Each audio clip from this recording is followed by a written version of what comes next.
Up and Adam kids on a Thursday, March the 7th, coming off of, I'm calling it a victory. Oh, no. Oh, yes. Oh, interesting. Okay.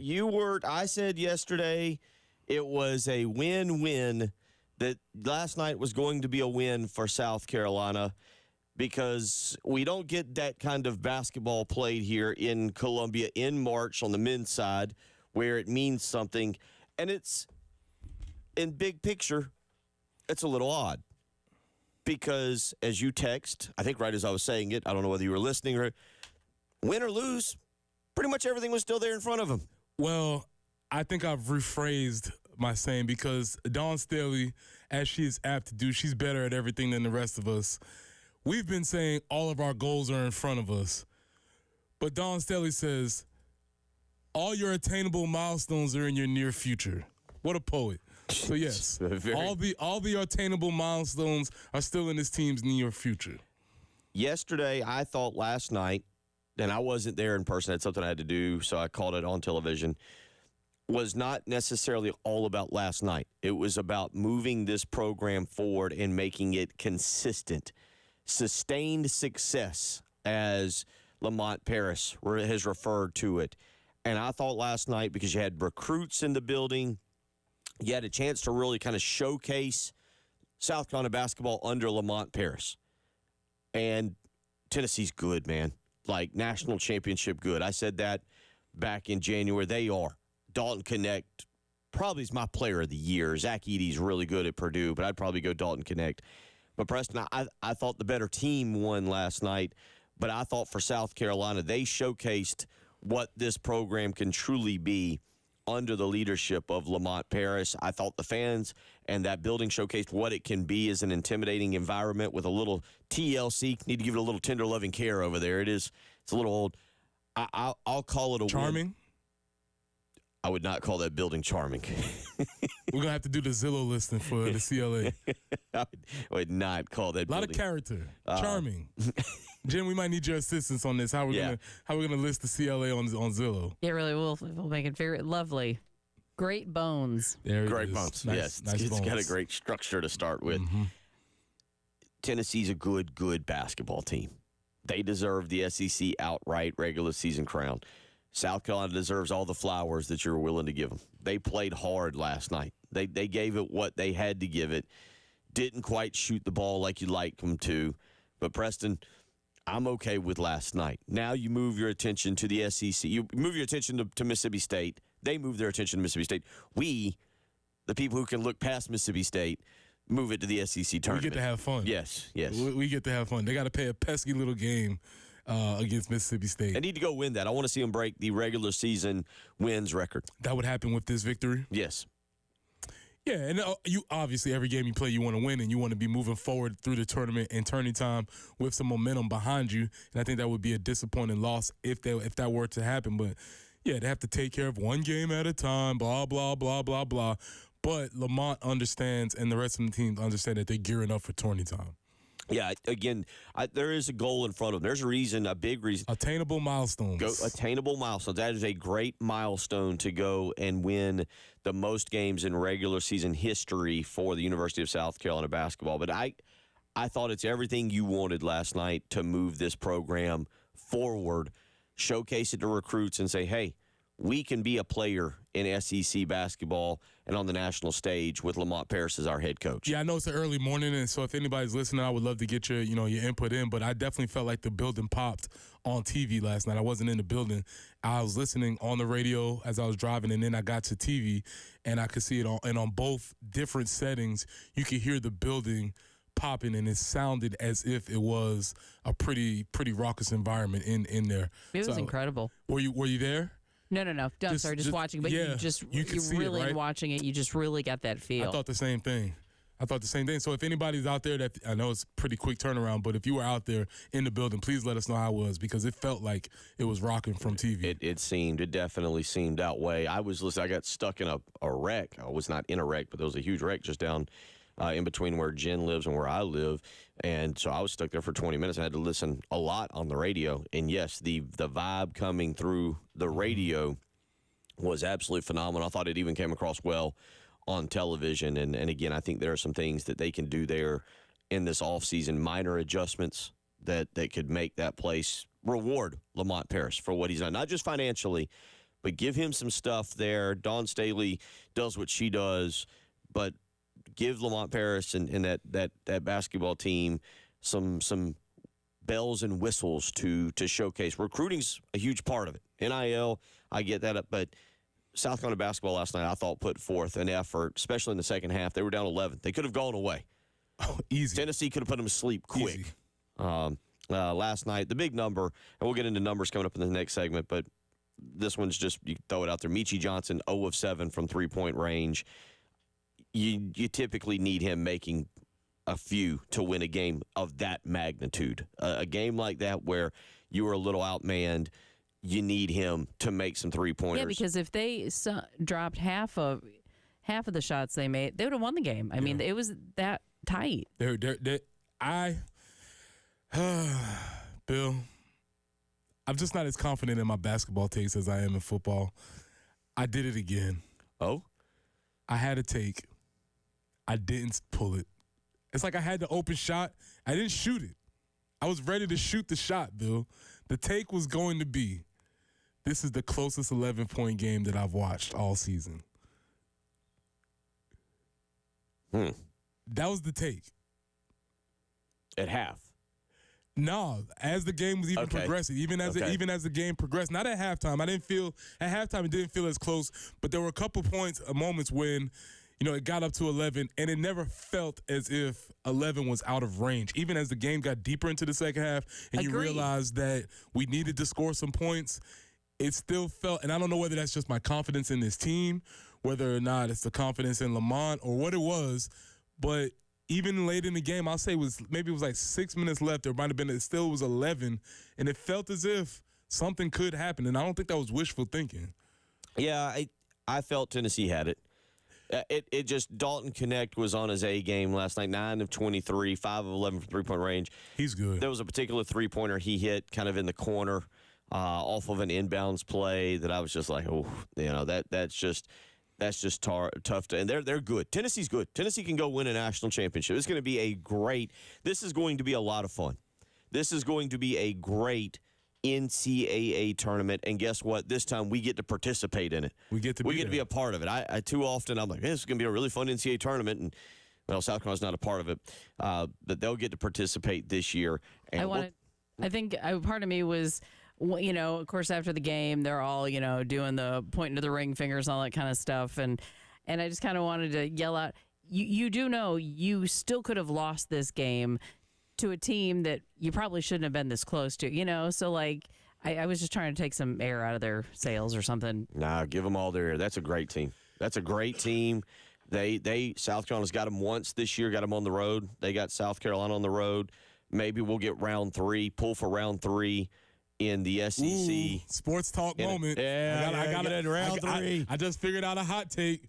Ooh, go for it. I'm gonna hold it, but I think I got something. Let's get round 3 in the SEC tournament and go from there. But 803-404-6100. A lot of y'all weighing in this morning and just saying yes, it was the environment, absolutely incredible. Co-pilot saying the crowd was into it last night. Anonymous texter saying I was there. It was sandstorm, inferno, and eruption all in one. It felt like it. Another texter sends in a picture, says it was a great environment. Yeah, it was. Came across. You're not going to get that every time. Understandable. No, I mean, all things have to work in together for it to be that magic moment. You have to have the winning season up to that point. You have to have a ranked team coming in. You have to have the anticipation of the tourney time. Everything has to work. Obviously, Alabama losing. A lot of things have to work together to create that moment. But the point is, they had to be there for that moment to happen. So kudos to everybody involved, fans included. Some other games last night. Number 1, Houston kind of survives. I don't know if you were keeping up with that one. It was close for a little bit there. They were kind of flipping over and showing updates. Houston survives a trip to Central Florida. Did you? I didn't watch it. I just saw the updates as it was showing during the game. If you can, this weekend or next, get into a little Big 12. Watch Houston. We we got to up our game. We're going to have to do some studying. Connecticut wins last night. They knock off Shaka Smart and Marquette 74-67. Iowa State knocks off BYU at home. That was a number 6 versus number 20 matchup there in Ames 68-63. Kentucky rolls over Vanderbilt 93-77 last Stack is night. out of here, right? It wouldn't shock me if they give him one more year. It wouldn't shock me. I think he gets one more year, but hard to say. Hard to say with that. One other top 25 team playing last night, Utah State, 90-70 over San Jose State. A bubble game that I did keep an eye on last night, Seton Hall, who's been mentioned prominently as it comes to a potential opponent for South Carolina in the first round of the NCAA tournament. They knocked off Villanova 66-56 in kind of a bubble game there that was played at Seton Hall. So there's a little bit of basketball from last night. Other news last night, baseball wins a rain-shortened game 4-1 over Davidson yesterday. That game just 6 innings. It was shortened. Not a bad decision with a weekend series coming up. So the Gamecocks move to 10-3 on the season in baseball. Again, 4-1. They'll get ready for Longwood coming up this weekend. We'll get into some numbers from last night. Some numbers as it pertains to South Carolina basketball in what was a fun environment, a great game. Really entertaining and a great, I think, showcase for the University of South Carolina, especially Lamont Paris and that basketball program last night. You're listening to Preston Thorne, Bill Gunner, she's Jen Jensen. It is the early game.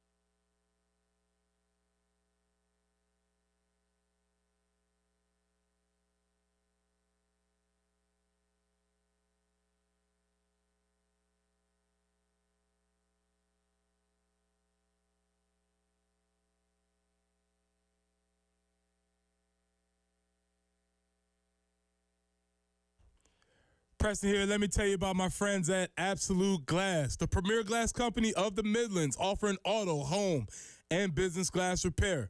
So if your glass is damaged, shattered, cracked, or broken, they can handle the job. They'll come out to you and give you a free quote. So if it's a cracked windshield, that's no problem. They'll come out to your location and replace it for you. Yes, wherever you are, whether you're at home, whether you're at school, whether you're at work, wherever you are, they will come to you and replace it for you, usually for free, and they'll work directly with your insurance company to take away the headache. Now, if you're sitting at home, you're looking to increase the value of your home, you can do that with new windows and mirrors. And Absolute Glass will come out and take care of that for you, too. Windows, mirrors, shower enclosures. I say all the time, if you can see through it, Ray and Marianne at Absolute Glass can do it. So check them out online at AbsoluteGlassInc.com. That's online at AbsoluteGlassInc.com.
And a little bit better morning. At least we don't have the rain, but we do have some patchy, dense fog out there. So be mindful of that. Low beam headlights, of course, if you would.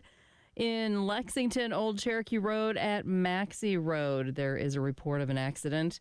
Also, Old Orangeburg Road at Old Barnwell Road, a tie-up there as well.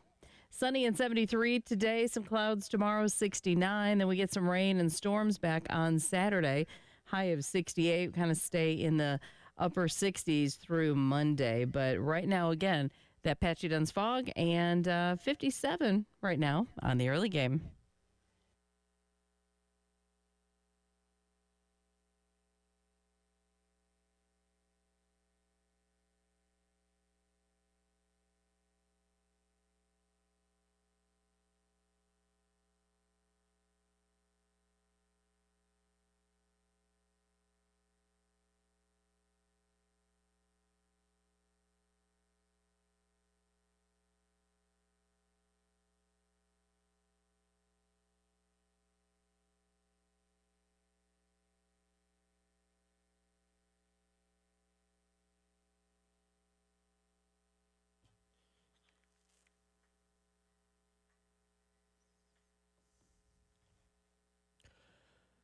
.618 as we roll along here on your Thursday morning. Preston Thorne back in studio, ready to go. Back in the building. Read Across America week, right? Big week for the Just a Chicken gang. We were traveling all over the state. Went to parts unknown yesterday. Iva, South Carolina. I've never been there. Me neither. Very far. All the way up in the upper corner of the state. So we were deep in enemy territory. Oh. But some folks, it's really cool when we go up in Anderson and in that area. You just have people walk up and they'll show like their little Gamecock logo and kind of walk away like nobody knows I'm here, but I'm just trying to tell I'm you. here. Yes, We're in here together. We're here. So it's they really open cool. up the coat and say, Yeah. I got some watches for sale. Exactly. Here's my logo. They just show us to let us know that they're there to support us in deep in enemy territory. But it's always a great time. So yeah, man, big week, and we're glad to be back. Read Across America Week, again, celebrating the power of literacy to expand the minds and understanding of the world around us. And, of course, this week we salute all the parents, educators, authors, librarians, and mentors who encourage our children to read and appreciate the literature that dares them to think big. So kudos to you for getting out there. Appreciate it. Being a big part of that this week. 803-404-6100 is how you can weigh in. Tommy weighs in this morning. He says he was at the game, third row behind the basket. It was tremendously physical, not taking anything away from Tennessee, but I believe the officiating was definitely one-sided. It was still an awesome atmosphere, and the Gamecocks never gave up. And that's where I'll start with numbers. The officiating didn't bother me. I mean, look, it's a physical game. There was 30 total fouls called last night, Preston. 17 on South Carolina, 13 on the Gamecocks. That's a high-level basketball game. 30 fouls last night. There was a total of 32 free throws, and this is kind of my second number that ties in with it. There was a difference in terms of where the fouls were committed, and I thought that this was going to be a difference. Adu shot 5 free throws versus just 2 free throws from South Carolina starting big guy Colin Murray Boyles. They were more physical around the rim. I thought the numbers bear that out where the fouls occurred. Yeah, so we didn't plan this. We usually kind of like to surprise each other with numbers, but I think I have one also with that, is that my number is 0. That was the amount of free throws that South Carolina shot in the first half of the game. Mm-hmm. And I don't think that was indicative of the referees. I think that was indicative of them lack of being aggressive early in that game. And so that was something that was telling to me early in the game. They weren't being as aggressive as they normally are with getting to the basket. Felt like they were settling for three-pointers instead of because this team does shoot a lot of threes, but these threes felt as if they were settled and not as in the flow of the offense. Yeah, I was going to tie that in. I don't know if I'm tying just all numbers in together, but to go back to what you just said, 29 three-pointers, and that's the other thing I was going to tie in is South Carolina last night, they didn't pressure the rim like you need to create the fouls. You saw that from Zakai Ziegler early on. He shoots 6 free throws alone. James shot 6 free throws last night. Dalton Connect shot 3. There is another number I'll get to real quick that was really a difference in this game besides the three-pointers.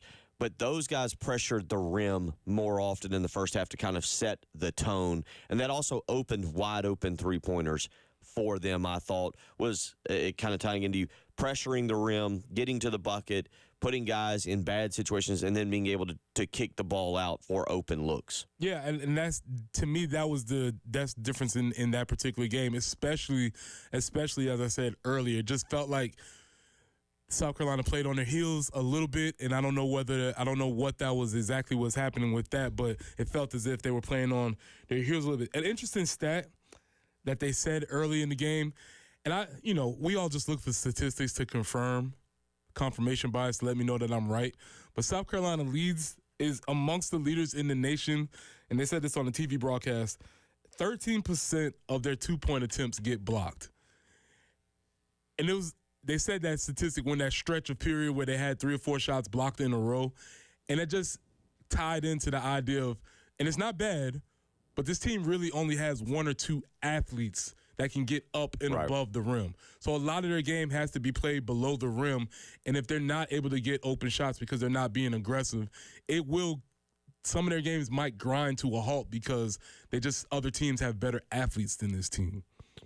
Yeah, we've joked about that. Yeah, with it's the Dogs. a joke, and again, I love it. I love the style that we play, but there might be a time where the lack of athleticism might come into play. Colin Murray Boyles is sneaky athletic. He can get up. He jammed 2 yesterday. I keep my dunk But if you're just looking at him, you don't look at him and be like, oh yeah, he's gonna. But he's sneaky. He showed that this year that there is a sneaky spring to his step.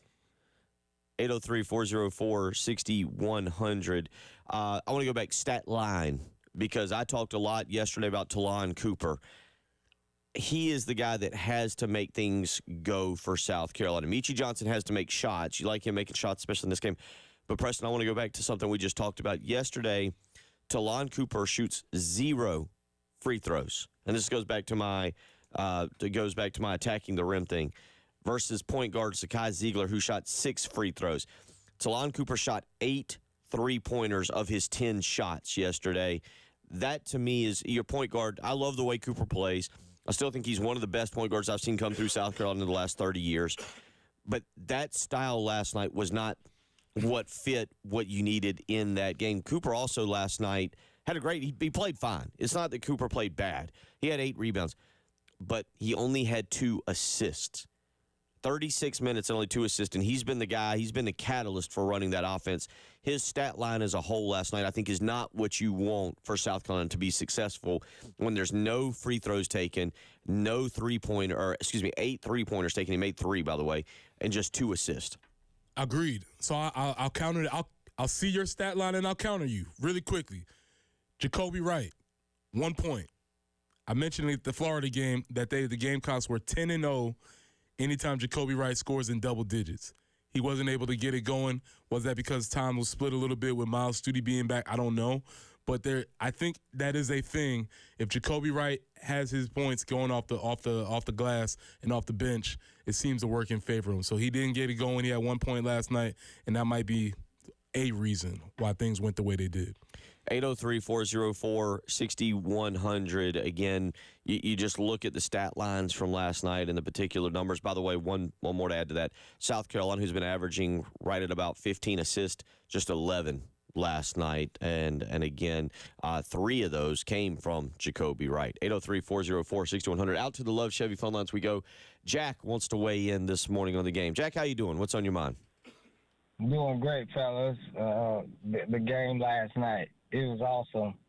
It was awesome, fellas. I tell you, if you wasn't there, you missed a great treat.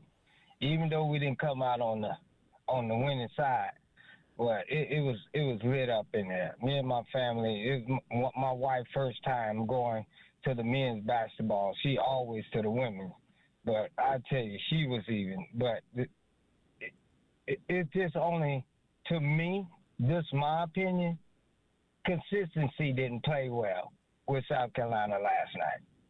They just wasn't consistent enough. If you look at the end of this game, if somewhere in there, if Mitchell could have got a 3 or Cooper could have got a 3 somewhere in there, their defense was just awesome. They played their style. They played Lamar Paris style. They hung in there. They was there.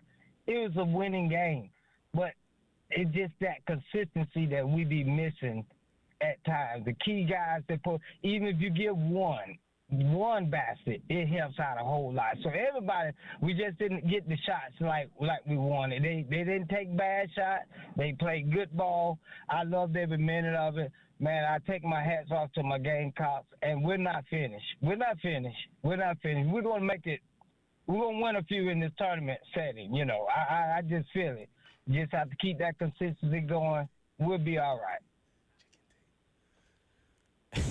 What do you got? Jack, I think you might be our first caller to receive it. Jen, do we have the chicken take ready? I believe we actually do. Jack, congratulations, sir. You are the winner of our first call-in chicken take. Give it to him.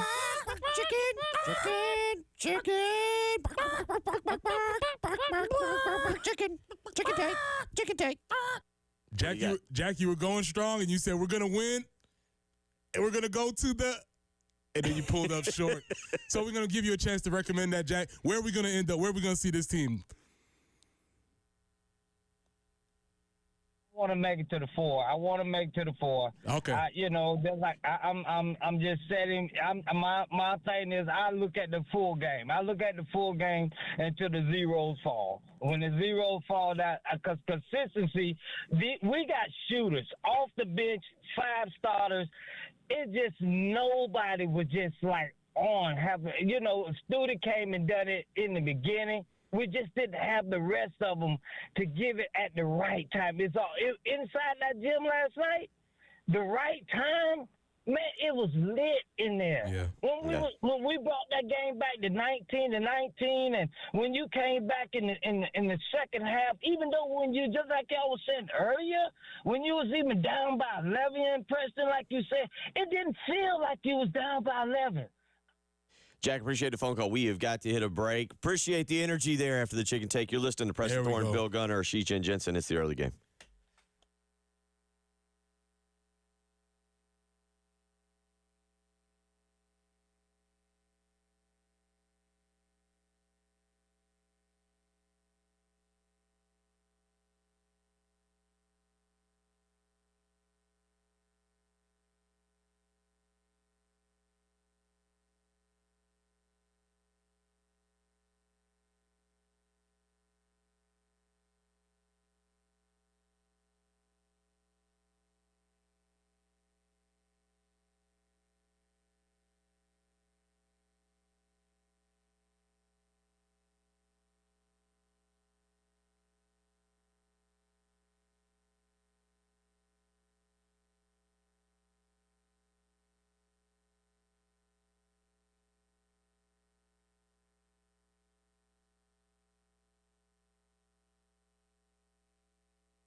Some patchy dense fog out there this morning, so be careful. We do have a couple accidents to let you know about. Old Orangeburg Road at Old Barnwell Road, and in Lexington, Old Cherokee Road at Maxey.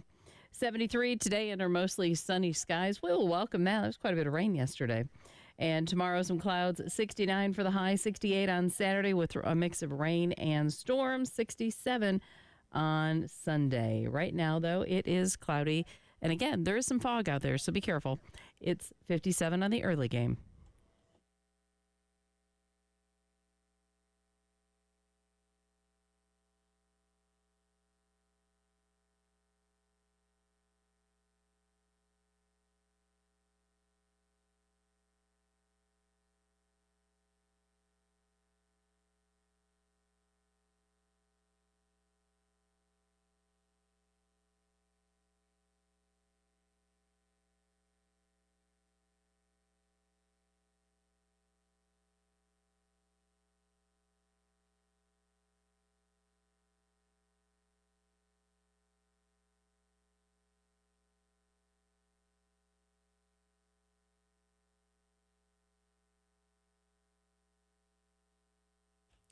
.36 as we roll along here on your Thursday morning. Get up, get going. Bill Gunner, Preston Thorne back in studio here as we recap last night's game, South Carolina and Tennessee, 66-59, the Volunteers. Preston, sometimes you bow to the better team. You give it your all. South Carolina got him. And I do think there is an element. We had Wes Rucker on yesterday, and as a former athlete who can understand this better than I can, some people got a little upset with Wes, but he said, maybe that first time, maybe Tennessee kind of took South Carolina for granted a little bit. They'd beaten them by 40 a couple times. Maybe they looked at him as, that's little old South Carolina coming in here to Thompson Bowling, whatever it is. I think the food center, whatever. Sounds like something out of Animal House is what they call their arena. But maybe Tennessee just wasn't quite as prepared. They were prepared last night. I go back to the speech that Lamont Paris gave before the Auburn game that ESPN picked up where South Carolina went down to Auburn. And Lamont Paris said, if you win this game, it won't be a fluke. Auburn is ready for you. They know who you are. They know the implications of this game. Tennessee knew the implications of that game last night. They knew who South Carolina was. That wasn't a Tennessee team looking ahead to Saturday's game. That wasn't a Tennessee team looking ahead to the SEC tournament. NCAA. South Carolina get the full brunt force of Tennessee last night, and they're good. And South Carolina's good. South Carolina's a good basketball team, and I think the better team won, and South Carolina battled. And again, maybe we get round 3 up in Nashville. We'll see how it plays out this weekend with the seeding. Yes, everything you just said. Yes, I agree with all of that. The one thing that I think is discouraging to me about the game yesterday, not the effort, not the attitude, not the intensity, was these couple of things. South Carolina led in second chance points. They led in points in the paint. They led in field goals made, and they led in rebounding. And all that tells me is that maybe Tennessee is just a better team. Because there's time, and also we played our style of basketball, and they beat us in our style of basketball. That's the only thing I think is a little bit, if I had to take something, a negative or discouraging note from that game, is that I feel as if we played, obviously there were shots that could have been made, but we played about as good as game we could play, and we didn't come out on top of that game. And sometimes when you're an athlete, sometimes you play against teams that are better than you. And I wonder if that's going to be the conversation that not Lamont's going to have with the team, but that sometimes you just feel as if, like, man, this team might actually just be better than us. They might. They are. I mean, look, that's a good team. And that's on Lamont Paris to continue to build the program. That's why I thought last night was a win, because you showcased a opportunity for recruits to come in, and Lamont's kind of got to sell the old Steve Spurrier motto of let's do something that's never been done before. Let's become a more consistent program. South Carolina's had nice moments, brief moments over the last 40 years of my life. The 2 years under Eddie Fogler, 1 year under Dave Odom. All right, the NIT runs were fun, but they were NIT runs. The the really the 2 years of Frank Martin and the 24-win season and then the Final Four season, but they're fleeting. Their sustained success is not what South Carolina basketball has been since the 70s, since the 6-year run of Frank McGuire. That's what I think last night was about, and that's why you were able to showcase that to young men that were sitting behind the bench thinking, should I become a Gamecock? Aaron Lucas joined us yesterday. He filled in. And by the way, Trey Kelly left his phone at the gym after coaching. Trey apologized profusely. He had left his phone at the gym after coaching, and we will get him back on next week. We definitely need to get Trey on. Yeah, he will be with us next week. But Aaron Lucas called in yesterday, and we talked to him for a minute, and Coach Lucas said one of the big things that impacted him with South Carolina was being at that Cincinnati basketball game. I think it was 96-97 or 97-98, I forget which year. But he said it had a huge impact on him because he saw the crowd and the emotion. And that was the game that South Carolina came back and beat Cincinnati after being down 23. That is a really interesting perspective because I have a very similar experience. I was being recruited during the 0-11 season, and I believe it was a Florida game we played that year. And they played them really tight, and you can tell they just gave it all, and they just couldn't get over hump because I don't think they just didn't have enough guys at the moment or whatever the case was. But I do remember the building. I do remember the fans staying and cheering, and that was very impactful on me. So that's really interesting you say that because I hadn't considered that, but yeah, that might be true. That to me is why I said that's why I call it a win. That's why I call it a win was last night. You were able to showcase how good the team is. You were able to showcase what that atmosphere can be like, and that will help Lamont Paris moving forward because I'll never forget Cliff Matthews talking about during his recruitment he was going to commit to Georgia and held off, and then he came up to the South Carolina-Auburn game on a Thursday night. That was the famous game where South Carolina fans clapped after South Carolina lost to number 2 Auburn 24-17, and Steve Spurrier told him not to clap, so we don't celebrate. But after the game, Steve Spurrier said, Cliff, you're the difference in winning that game and losing that game. Because if you remember that game, Auburn had they had the ball the entire third quarter. Like, kept the ball somehow the entire third quarter. And I think last night, Lamont Paris can say, hey, look, we're a good team right now. You're the difference in us winning this game and us showing our ring finger to Tennessee in the crowd and having that championship. And he could say that to recruits. Is it my guy, Eli Ellis? Yeah. I've caught wind of him in Overtime Elite. And let's just say, he was the guy who would have enjoyed that environment. Yes. And some of those threes that didn't go in, I'm sure he was picturing himself making some of those threes. And to Jack's call earlier, there was a run. We had it to 6. Talon gets an open shot, rims in and out. And it could have went from 6 to 3. And instead, I think Tennessee pushed it back up to 8. So it was almost like a 5-point swing. And we just couldn't, couple of things that were happening. But yes, in that building, it felt like if you were somebody who's considering, or maybe somebody who wasn't considering South Carolina, maybe this might be something that you would consider now. 803-404-6100. This is from late last night. This is out of the Tennessean on MSN News. This is this is out of Nashville, the Tennessean.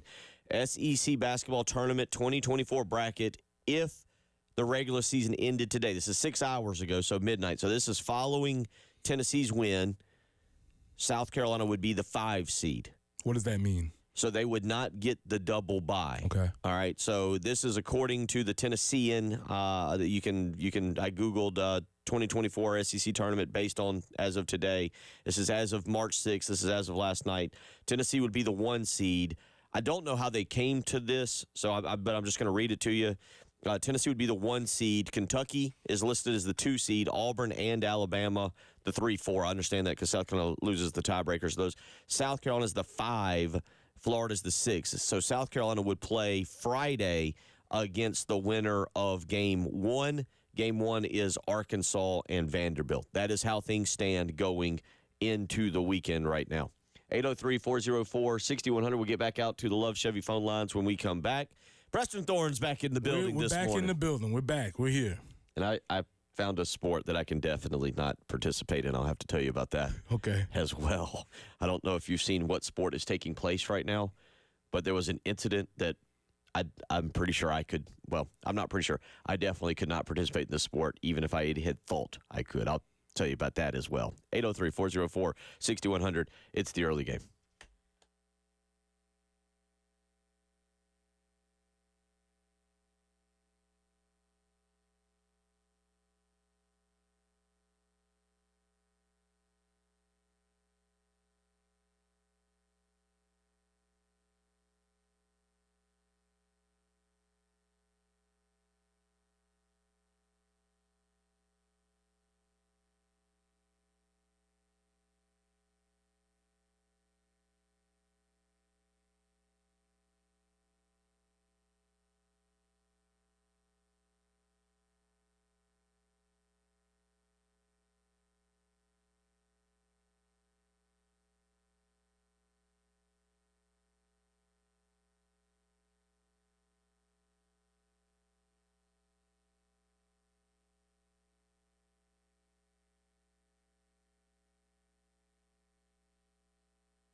Sakai. But first of all, that was an unbelievable college basketball game. Two teams I thought just fought their hearts out, and I can't say enough about us coming in here winning, because the job that Lamont has done here, I mean, it's amazing. Really, the turnaround that he's put here, and his team, for them to go into the last week of the season with a chance to play for an SEC regular season title speaks volumes. But he's got terrific players, but what he's done is something that he should be commended for, and I don't think there's any question. I told him this, and I believe it. If I had a vote, I'd vote him National Coach of the Year, because this year is, I can't imagine the SEC ever being any better than it is this year, and for him to do what he did is quite remarkable. Rick Barnes last night after the game, and Barnes has got himself a championship team. He's got himself a championship team, and the job he has done there building that program back up into being a consistent national contender. Be fun to watch them when they get into the NCAA tournament, just see how far they go. 803-404-6100, how you can weigh in. Let's get out to the Love Chevy phone lines. Greg wants to weigh in this morning. Greg, how you doing? What's on your mind? I'm doing fine. How you doing this morning? Doing great. Yeah, I was at the game last night, and I'm a season ticket holder and go to all the games. And last night's atmosphere was awesome. You know, the crowd was into it. But I've never seen the crowd get so upset at refereeing as they did last night. The whole Coliseum or Colonial Life was chanting, "Refs, you suck." I mean, it was just awful. After Cooper faked the guy up and got him in the air and tried to shoot the three and went into him, and the guy knocked the Cooper on the ground and no call. And it's a very physical game. The whole game was very physical, and for whatever reason, they let them play the first 3/4 of the game, and then all of a sudden, you know, they start blowing the whistle, and every little touch foul they call. But I think that was a big difference in the game last night. Tennessee was 19 of 22 from the free throw line. Carolina was 5 for 10, so they went to the line a whole lot more. And, you know, the difference in the game was free throw line. And I just wish there was more consistency in the refereeing. Yeah, they just let so much go. Michi, he's trying to drive in the lane. He's getting knocked to the floor, no calls, just like that all the time. And I sit right under the basket, so I can see how rough and physical it is and stuff they let go. But just wanted your opinion on what do y'all think about the referee. And I know there's a difference in seeing it on TV and seeing it live. And I just thought last night was some pretty bad refereeing, and the crowd let them know about it too. So anyway, that's my 2 cents worth. So just asking your feedback on that. Appreciate the phone call, Greg. Yeah, I mean, obviously it was a very physical game. The only thing that I would say is, again, if I just don't ever count on the referees to be on my side, and that's just what it is. I will say that a dirty, muddy game favored us in this context, right? If we wanted to have a game that was muddy and physical and low scoring with not a lot of calls, that was something that was going to be in our favor. I think if the refs would have been a little bit more on point, calling more, the score might have been different the other way for Tennessee. 803-404-6100. Got about 2 minutes left. Let's get back out to the Love Chevy phone lines. Gamecock Larry wants to weigh in this morning. Gamecock Larry, you got about 2 minutes. How you feeling this morning? I'm feeling okay. Got up, couldn't sleep, got up, sat in my recliner, fell asleep in my recliner and overslept. But I'm going to tell you, the biggest thing to me was 19, I think, 3 points off the first for Tennessee. I'm not saying the officiating was bad, but that's okay. But I'm going to tell you one thing right now. When we play, when they go to the SEC tournament, if we meet Tennessee and they're going to be on a neutral court, we will beat them. We will beat Tennessee by 7 points. That's okay. Good game. Enjoyed it. Well, didn't enjoy the score, but that's all right. We're going to be okay. And we will meet Tennessee again, and we will beat Tennessee one more time. We lost it at home. But we okay. And I want to thank my buddy that came out from Spartanburg yesterday. I can't think of his name. Came from down Spartanburg, and he come out this way to see old Gamecock. I appreciate you coming out to see me, sir. Nice talking to you. But I'm gonna tell you, man, Bill, you know deep down there was some bad calls against both teams. So I can't say we lost it by the officiate lost. And then they gonna walk over there and check the monitor when the game is over to see if that last 2 points counted. That just shows how lopsided they are. Go Gamecocks. Talk to you later. Love all y'all. Thank you for the phone call. 803-404-6100. We got a whole other hour to get into. Preston's ready for some combine discussion. By the way, that last three-pointer, the point spread was 5.5. If Michi makes that three-pointer, it's not going to cover the spread. Oof. Yeah, oof. Hour 2 on the way.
And out on the highways this morning, we do have a couple accidents.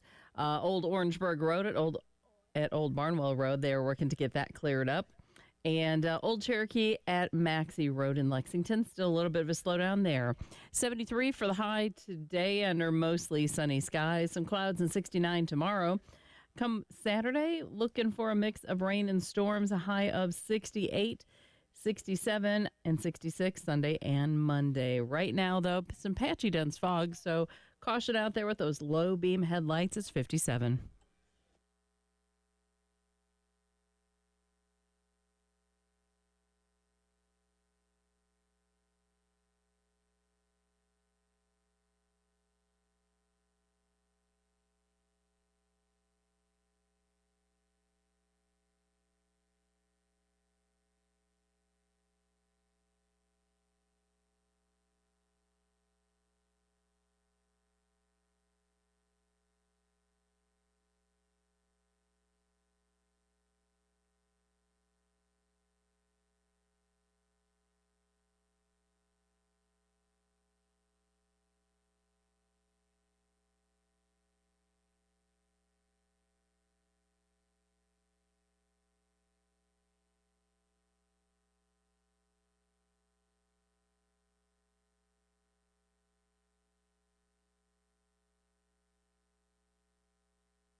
Seven a.m. And what better way to start our number 2 than to give you a chance to win some tickets? And guess what? We got some baseball tickets. South Carolina yesterday, a 4-1 winner over Davidson in 6 innings. And right now, I'll tell you what, let's give you 2 pairs. Callers 3 and 4. Callers 3 and 4, 803-404-6100. 2 pairs of tickets to tomorrow night's 7 p.m. first pitch game at Founders Park against Longwood. So callers 3 and 4 right now can win a pair of tickets to tomorrow night's baseball game.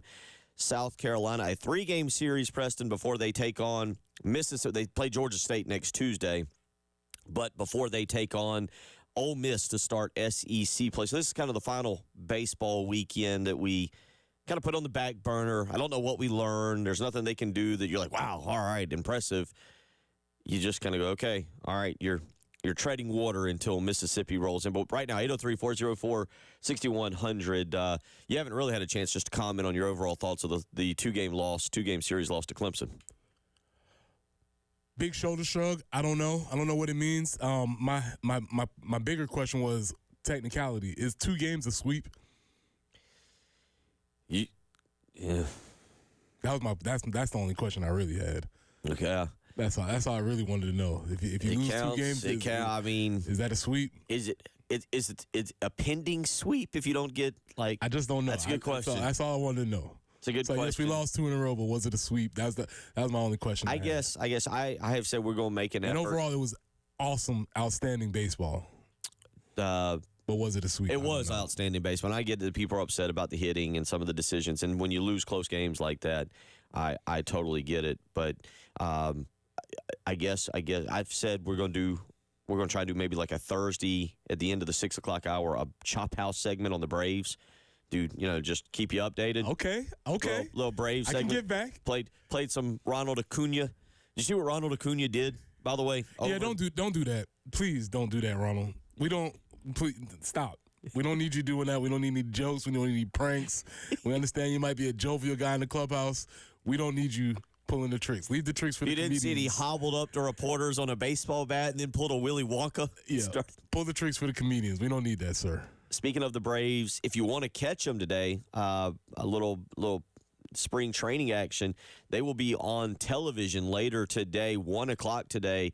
They will be on ESPN against the Boston Red Sox. They game 1 o'clock. So if you want to just do a little spring training baseball today, later on the Atlanta Braves and the Boston Red Sox will get going. ESPN, you can flip that on. Just have it on. If you got a TV in your office, sit there and have a little baseball going. But we'll try and do that. But Ronald Acuna. But South Carolina baseball, again, this weekend. We will get more into that next week as it pertains to South Carolina and looking ahead to the Mississippi series and start of SEC play. Again, we've been talking a lot about last night, 66-59 Gamecock loss to Tennessee. A couple different opinions coming in on this, and one of them saying, look, it was John who weighed in and says, y'all are acting like they got blown out. We barely lost the game. Our shooting was atrocious at the beginning of the game.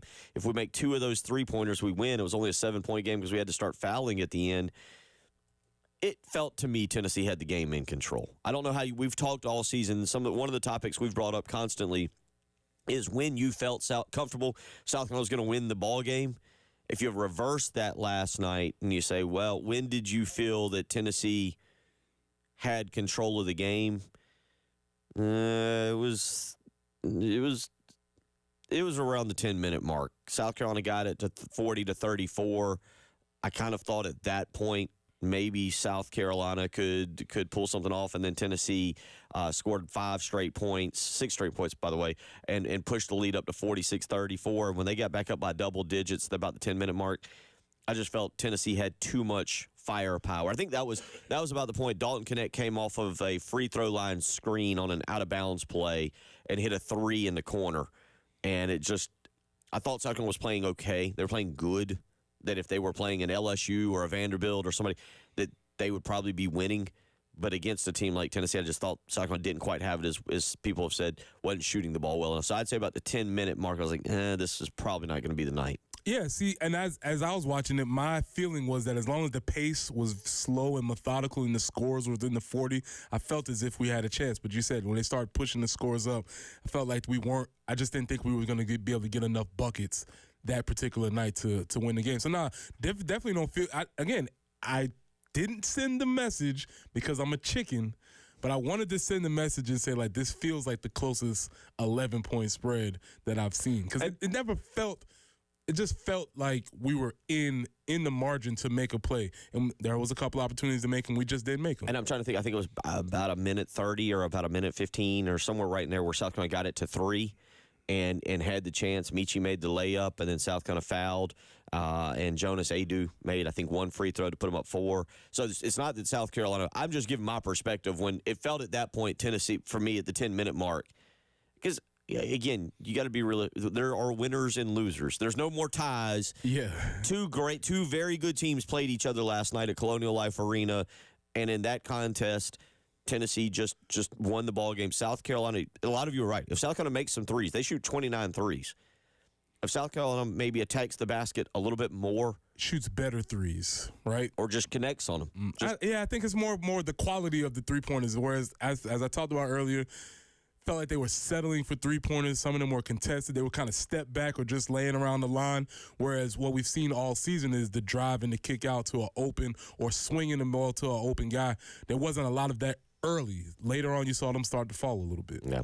Preston, did you not say towards or beginning of the game or beginning of the show, you don't really – football is your game. You don't really have any hot takes.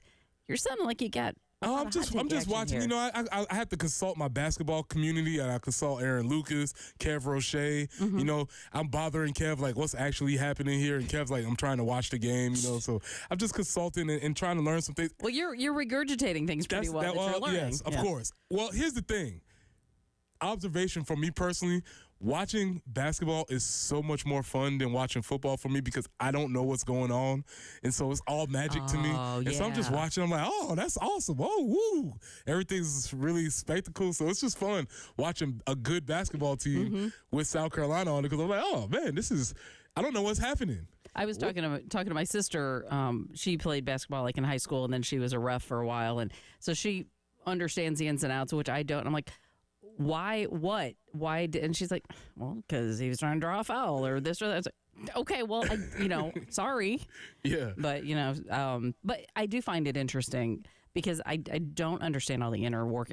I'll flat out admit it. That's the fun part to me. I don't know what's happening. Yeah, but it looks exciting and fun and a lot of aggression and whatever. I watch a lot of it still with kind of a coach's eye, like that screen that they ran to get Dalton Knecht open in the corner, and then when he hit the 3 and corner threes are hard. People are like, oh yeah, man, man, corner threes are difficult. And Craig also weighs in. Talon Cooper, he was 3 of 8 from 3-point range, but he missed some open ones last night that he has made this season that have gone down and been key for either escalating a run by South Carolina or jump-starting a run, and he missed a few last night. Look, South Carolina played good. What could they have done though to shut down Dalton Connect? Because it He's seemed like good. He's good. There's just some players. it seemed like he had opportunities. You have to, to me, with Dalton Connect, he's going to get his. He's going to get his. He's too good of a player. This is a phenomenal story. It really is. A kid coming from Northern Colorado. Wes Rucker yesterday talked about it. Wes Rucker said, you hear all these things in preseason about how good this kid is, and it's a transfer, and you go, oh, okay. And then he lives up to the hype.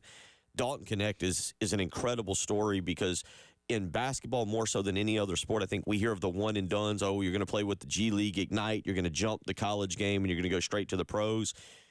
And Dalton Connect has come out of nowhere at Northern Colorado, where he was great at Northern Colorado. He was very good at Northern Colorado. Last year, he averaged 20 points a game as well at Northern Colorado and was shooting 38%. And you're like, how in the world is a kid like this at a school like Northern Colorado and not playing at a Kentucky or somewhere like that? And he comes to Tennessee, and he's doing the exact same thing and lighting it up, and is one of the two players for National Player of the Year, and he's fun to watch, and he's drawing comparisons to some of the very good NBA players, and he's going to get his, and you just have to find a way to limit what the other players get. Right. And not to derail the conversation, but I would want to know how he got to Northern. Was he a late bloomer? Was there grades? What was the situation as to how I've heard? I think he was like he's 6'6" now. I think he was like a 5'6", 5'4" freshman or something. And just absolutely kind of like the old Anthony Davis story, where Anthony Davis in high school, mind you, was like a 6'1" freshman, and then he showed back up basically by his junior year and was 6'9", and they were like, "Who are you?" Yeah, so, that happens. 803-404-6100 is how you can weigh in. So, not that I thought I could really participate in the Iditarod to begin with. Okay. Jen's kind of the number one. Jen's the huge dog lover. I think you have a husky, or you have a dog that could. I do. I actually took her to the vet. And a real quick story, she has lost 40 pounds. I'm like, now, she didn't get fed any different than any of the other dogs, but in the old kitchen layout, she was able to open the pantry doors and would help herself. Like she's just a crafty little thing, and she got to be a crafty bigger thing. Ended up found out she had a thyroid issue and things like that. So over the course of probably a year, yeah, she's lost 40 pounds. But I had to take her to the vet yesterday because she was having just a little illness. But, yeah, I was just really excited about that. So, anyway, she is probably not ready for Iditarod. Is she Iditarod ready? Not yet? I don't think quite yet. Okay. But she loves a good cold. The Iditarod is going on. It's taking place. I believe there's probably a movie out there about it, too, or something. But, the Iditarod is taking place right now up in Alaska. This story rolled across the screen the other day. Did you know, in the Iditarod, if a musher comes across a big game animal, moose, caribou, or buffalo, and has to defend their life or property during the race, and they kill the big game, do you know what they have to do with the big game? Do they have to take it with them like Oregon Trail? They have to gut it right there. Oh, yeah. That'll slow you down a little bit on your time. They have to gut the animal right there. Let's get this clear. Number one, I don't think I could, if it was just navigating the pets, the dogs, whatever, and going across the Alaska tundra, I'm pretty sure I couldn't do that. But then now if you come across a big game animal, moose, caribou, or buffalo, and in defense of life or property during the race, rules require if you kill the animal, you have to gut the animal. I can safely say that I could not do that. Dallas Seavey, who is a 5-time Iditarod winner, apparently didn't gut a moose properly earlier this week and has received a 2-hour time penalty. No. Tough break. Ooh. You know what I would be doing? I'd be keeping a sign with me. And like Gunter, if you're one of my competitors, Preston's one of my competitors, I'd have a sign with me and I would put it by that animal and say, Gunner's team did this. Blaming you. I'm moving on. The moose became entangled with Seavey and his dog. By the way, entangled is a great word for this because entangled makes me think of like the ropes that control the dog somehow accidentally got tangled up in the moose, and a moose is just trying to step out of it. Sounds whimsical, like woo, I got entangled. I'm thinking about like when like a moose just snuck up on him. What? Seriously, like when your car hits a deer, there's a lot of damage. Like, what's going on here? Okay. The moose became entangled with CV and his dog team early Monday, about 12 hours after the days-long That was race not officially. amusing. One dog was injured in the encounter and flown back to Anchorage for care. They had to okay. kill the Shout out. moose, and he did not do a proper job of gutting the moose, and now has received a 2-hour penalty. Wow. That stinks. It's a rough one. Yeah, the animal Let's- probably does think it. Hopefully, because he's a 5-time champion, he's going to overcome this and get back on the saddle. He Is it the saddle? He is back Sleigh? in there, but CV I don't told know the what it is. Iditarod Insider television crew, didn't know there was one of those, Of course. the moose fell on his sled and it was sprawled on the trail. I'll let you take that to the break. You're listening to the early game.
Good news, a few accidents have been cleared that were slowing things down before, but we do still have one out there, I-20 westbound at Fairfield Road. The 2 left lanes are blocked at this time. And 73 is going to be our high today with sunny skies, cloudy tomorrow, 69, because that is lending its way to Saturday, where we're looking at rain and storms. 68 will be our high. Then it clears back up and sunny on 70, 67. So, one less hour, though, due to the time change that we'll have to enjoy that sunny weather. But anyway, 57 with some patchy dense fog. So be careful out there this morning. Keep those low beam headlights on as you encounter some of that on the early game.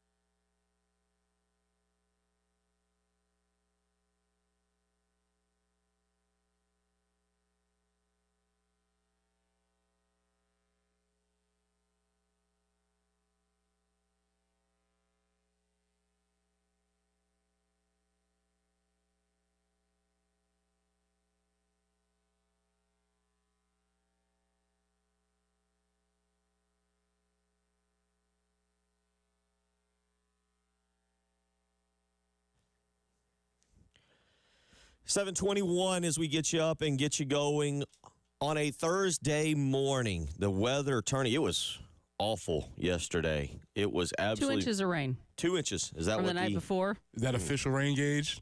2, actually, just a little over 2. Yeah. Yeah, we was driving in yesterday. It was not pleasant. It was. Oh, I bet that was terrible. I didn't even think about that. not That was pleasant. awful. Mm-mm. It was. You know what it was not yesterday? It was not golf weather. Miserable yesterday. But guess what? We've got some golf coming up. April the 5th out at Charwood Golf Club. You need to come on out and join us. Preston, myself, Jen, we'll be broadcasting from there. April the 5th, it's the 107.5 The Game golf tournament out at Charwood Golf Club. You need to get registered today. Spots go fast. It's $400 per team. $400. That'll be the Final Four weekend, both for the men's and the women, so we can spend that Friday morning hopefully talking about Dawn Staley and her team getting ready for a game that night in the Final Four, potentially against Iowa. Can you imagine if we were out there on April the 5th getting geared up for South Carolina versus Caitlin Clark again? Get registered today. Call out to Charwood, 803-755-2000. The phone number again to get your team registered, $400 per team, 803-755-2000. We'll have breakfast, we'll have lunch, we'll have raffles, and we'll have giveaways. 10 a.m. tee time. 10 a.m. shotgun start. This is, again, Friday, April the 5th, the 107.5 The Game golf tournament at Charwood Golf Club. You need to get registered today. Spots are limited. We filled up the last 3 years we've done this. It goes quick. It's a lot of fun. Come on out. Meet us. You can even throw tomatoes and Broughton apples at Terry Ford.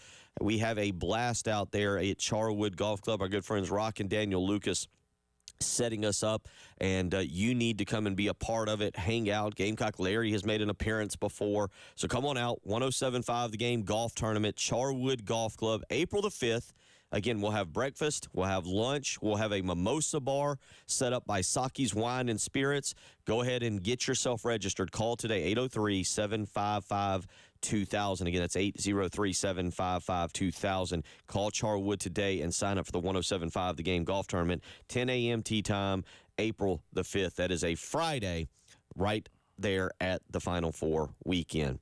803-404-6100, how you can reach us this morning. You got unique sports injuries you were thinking of. Yeah, I was watching the game last night, and I had the revelation that there are some injuries that are specifically unique to a certain sport. And I want to just first say thoughts and prayers for Zach Davis, because I would like to see the injury report, but hopefully his finger's not broken, but it was jammed. Yeah. And that, I could feel his finger being jammed through the TV screen because he was trying to play. My fingers. He was trying to play defense, and you could just see him just shaking his hand, and he tried to get it taped, and he was moving it around. And that is a feeling, because I haven't played basketball in a long time. 22 points in the 7th grade. That's right, buddy. Celtics. Yeah, you did. Haven't played basketball in a long time, but getting your finger jammed is such a unique basketball experience.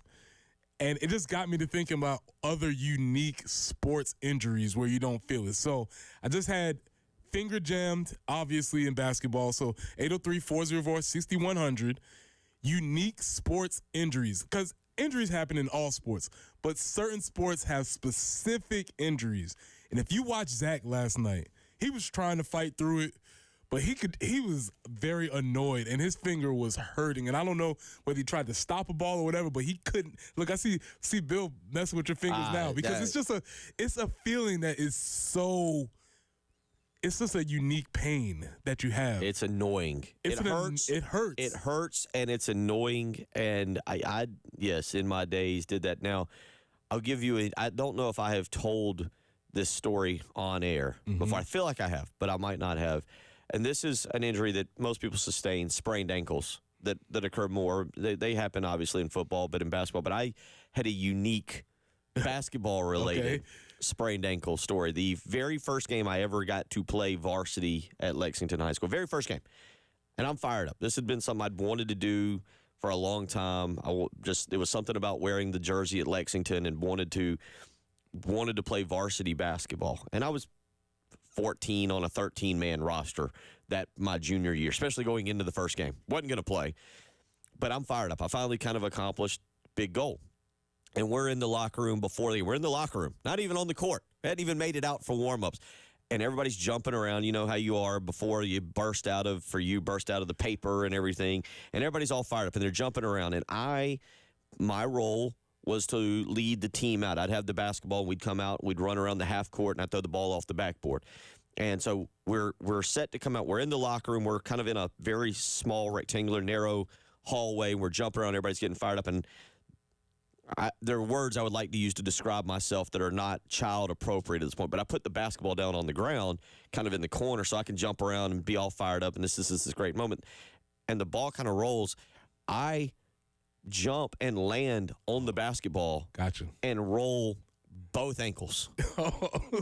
The rare double. Oh, yeah, I remember you talking about both this. ankles. Okay, I've told this story. The rare double ankle. Both ankles roll As soon as you outward. said the double ankle, I'm like, yep, remember that. The rare double ankle. Both ankles roll outward. That's impressive. I fought through that layup line like nobody has ever fought through pain. I never, for another game in my life, was so happy to sit on the bench.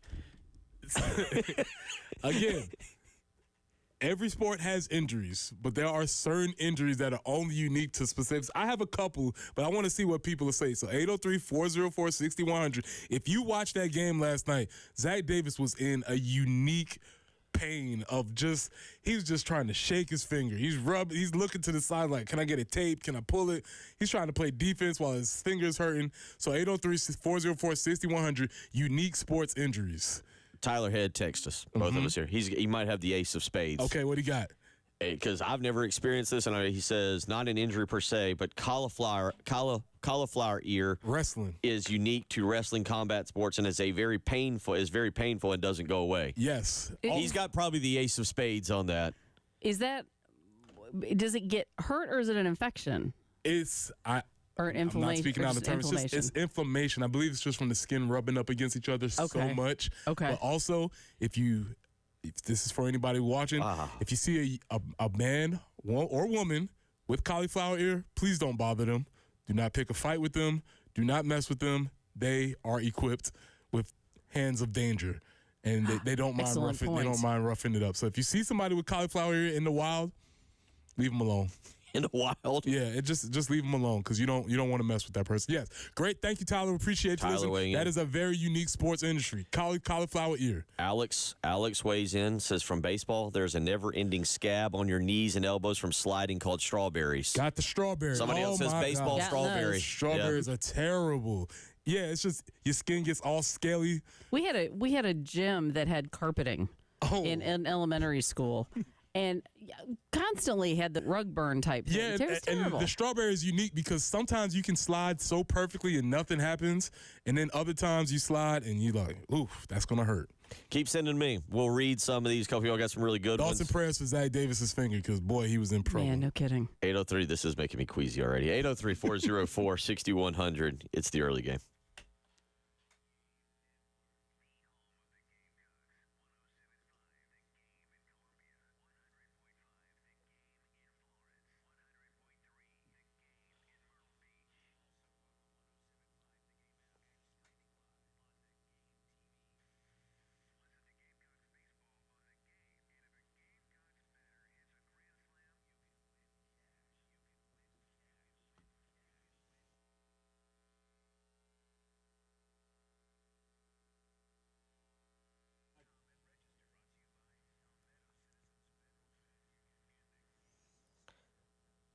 Can you believe it is March the 7th? We are tearing through 2024, and summer will be here, and the end of the year will be here.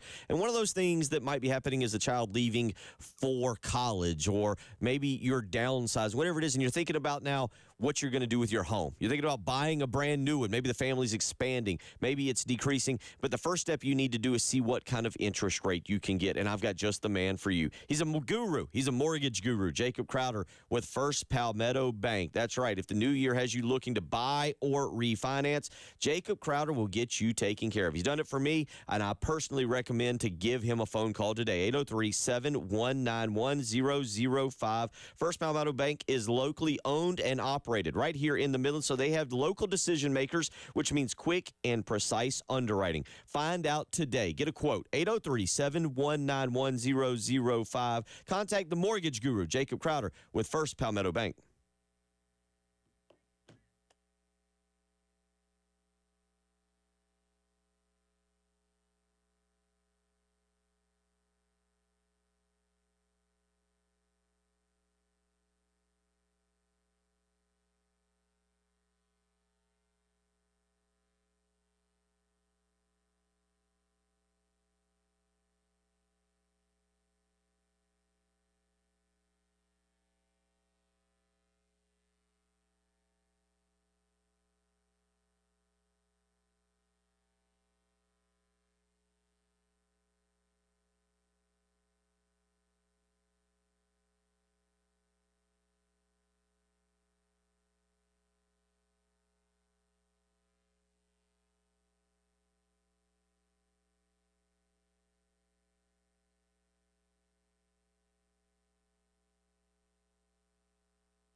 Out on the highways this morning, your traffic conditions not terrible. 2 incidences to let you know about.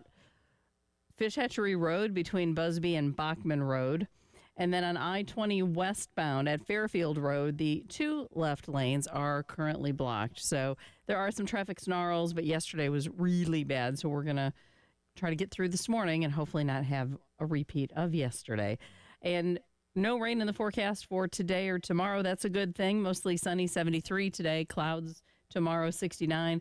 The rain and storms return on Saturday with a high of 68. And, of course, the time changed this weekend. And 67 for the high on Sunday. Right now, 57, some fog.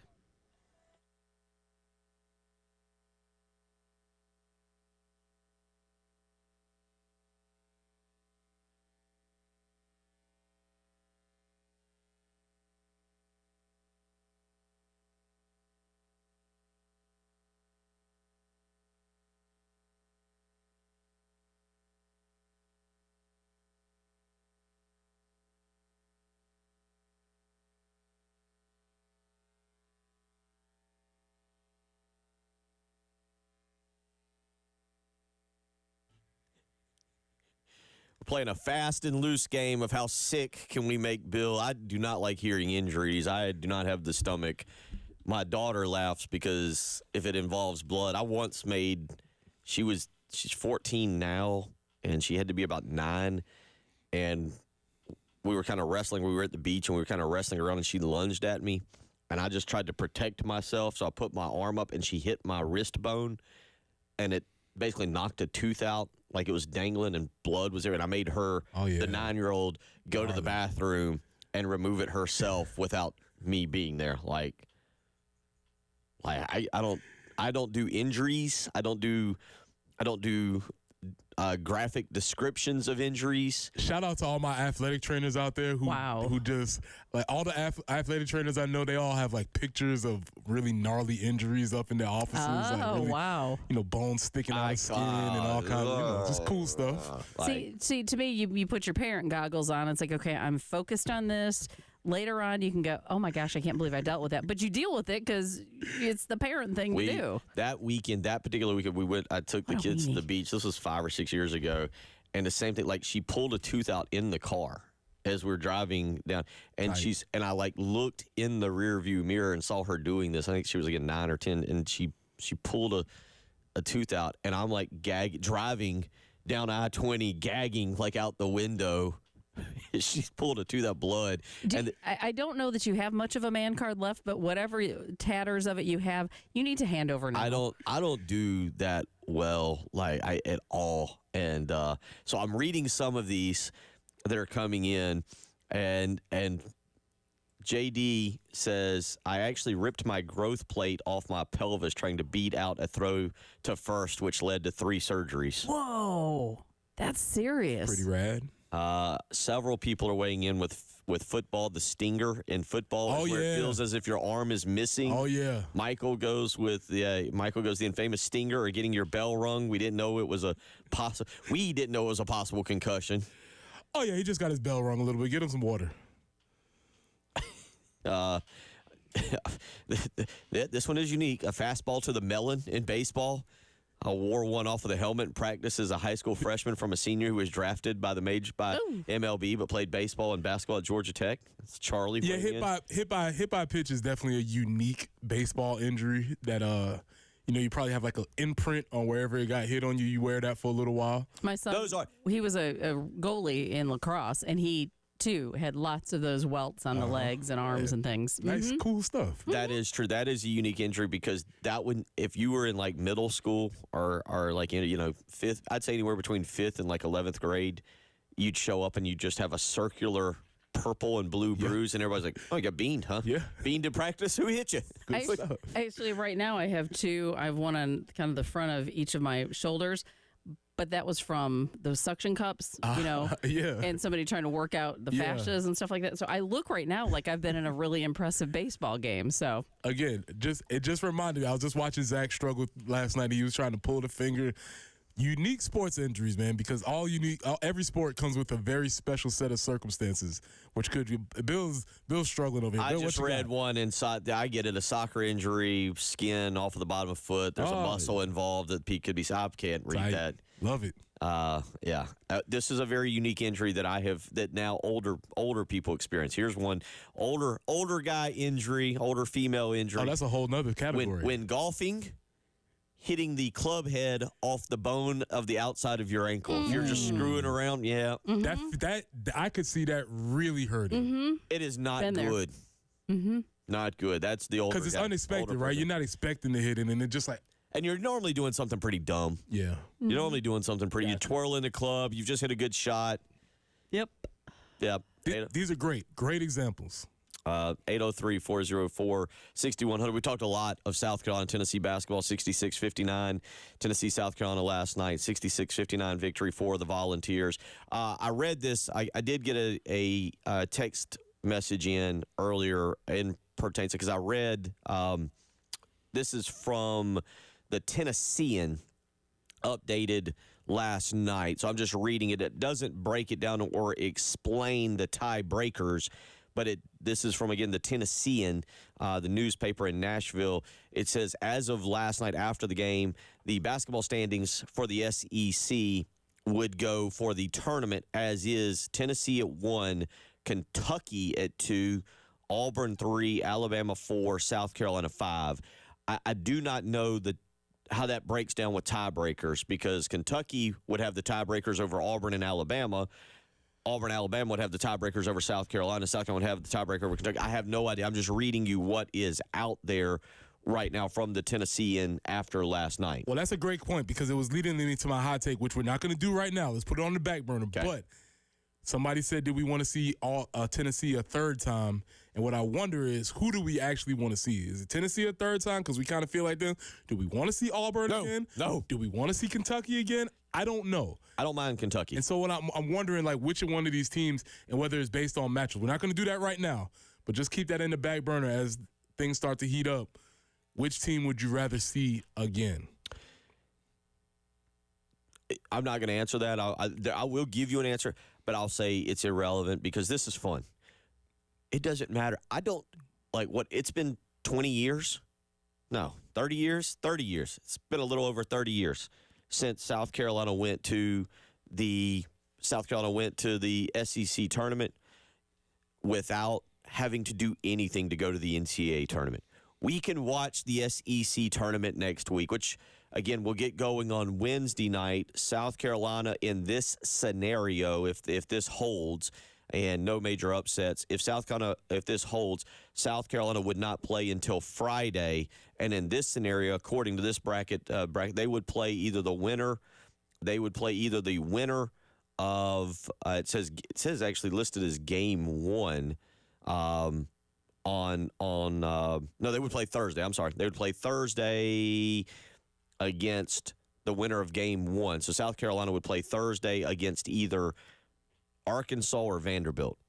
And you can actually watch that game pulling for a victory with peace, calm, but knowing that no matter what happens, South Carolina will be playing in the NCAA tournament. Real quick, Preston, Joe Lenardi had updated his bracketology over the weekend. There is some question whether there's a misprint on this, because I think on Twitter he had South Carolina as a 5 seed, but he had South Carolina as a 6 seed on the internet, on the ESPN.com website, playing either Seton Hall, who I mentioned earlier, winning last night, or Virginia. Either of those would have to play a play-in game and then come play South Carolina in Pittsburgh. Ooh, that Virginia game might be 25-20. I don't think Virginia's getting in. How slow plays can we? Who can hold the ball the longest? That would be, that'd be fun to watch because South Carolina's in it. Let's just say that. South Carolina would be considered explosive against Virginia, right? Like, yes. Look at these guys getting up and down the court. Yeah, Virginia, yeah, that would be yes. If South Carolina, in that particular matchup, if South Carolina won, they would potentially get Kansas or Vermont. I'd love a second-round matchup against Kansas, given some of the issues they have. 803-404-6100. The SEC Women's Tournament is taking place up in Greenville. Elijah Campbell is up there covering for us. We will have him on to give us an update heading into day 2 when we return. You're listening to The Early Game.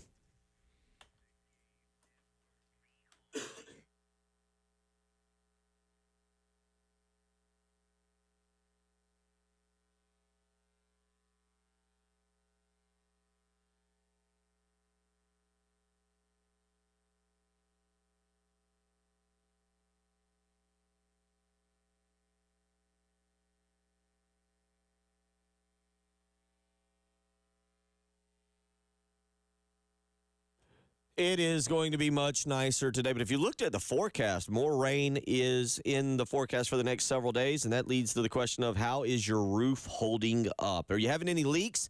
Have you even had any checked? Have you had it checked? I know you think about a lot of things in life, your health, how much you're sleeping, you worry about your kids.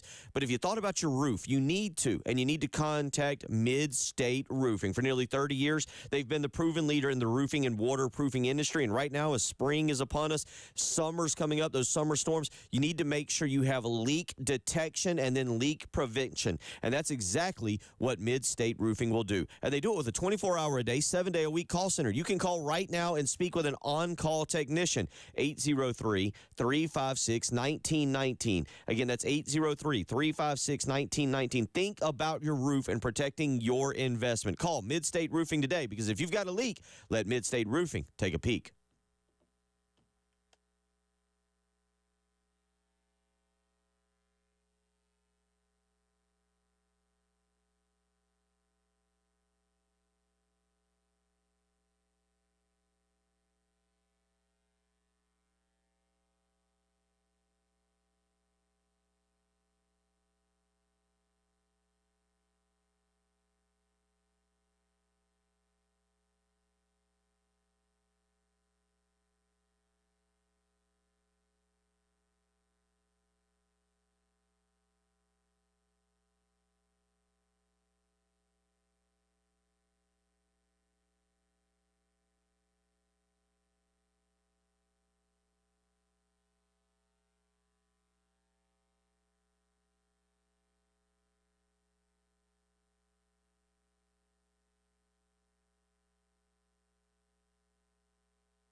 $7:49 as we get you up and get you going here on your Thursday morning. Been talking, obviously, a lot about South Carolina and Tennessee from last night. 66-59 loss for the Gamecocks. And next week, we'll get you ready for the SEC men's tournament in Nashville. But this week, it is the women's tournament taking place in Greenville, Bon Secours Wellness Arena.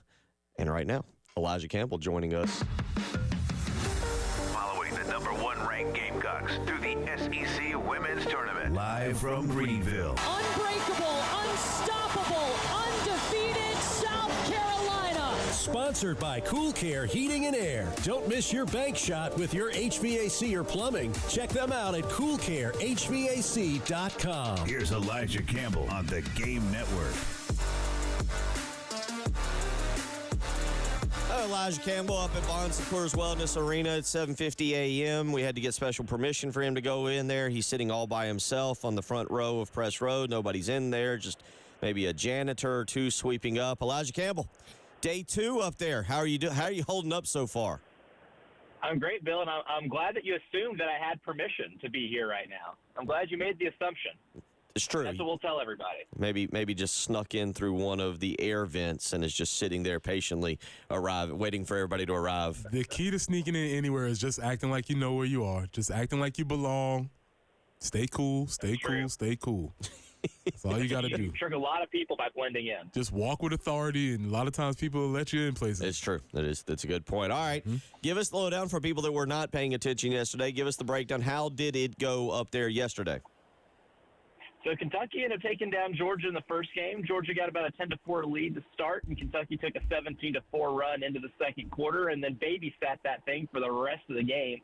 Georgia got it within 6 in the second half, but never got closer after that, and Kentucky ended up winning by 14. Asia Petty got her 17th double-double of the season. So Kentucky, despite having a really tough non-conference schedule, they included some losses to teams like Tennessee Tech, are now in the second round of the SEC tournament, and their prize is getting to play Kelly Harper's Lady Vols today. They're going to play about 25 minutes after the opener, which is 8-seed Mississippi State and 9-seed Texas A&M.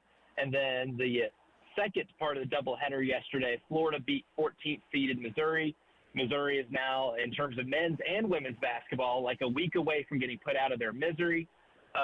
Florida ended up winning by 6. Missouri gave them a pretty good game. Florida scored almost 30 points in the second quarter alone to really create some separation there. So Florida was able to move on, win by a couple possessions, and they'll take on Vanderbilt today, who I think is probably the most improved team in this conference. Shea Ralph had in terms of coaching jobs and turnarounds, Vanderbilt had as good of a job this year as almost anybody else. But they get to play Vanderbilt, so Florida and Vandy tonight. I think that's going to be the nightcap game. And like I mentioned earlier, the opener is Mississippi State and A&M, Tennessee and Kentucky, Vanderbilt and Florida. And then what I think will be the most fun game of the night will be Auburn and Arkansas. Arkansas shoots like a bajillion threes, and Auburn plays with a ton of variance. They have a lot of good wins this year, including a home win against LSU, but they can also lose to just about anybody. So in terms of unpredictability and basketball fun, Auburn and Arkansas will be a fun one to watch tonight. Well, that one obviously, as you mentioned, is a really good one. Coming up here at noon today, A&M and Mississippi State. The winner of that gets South Carolina tomorrow. Who are you taking in the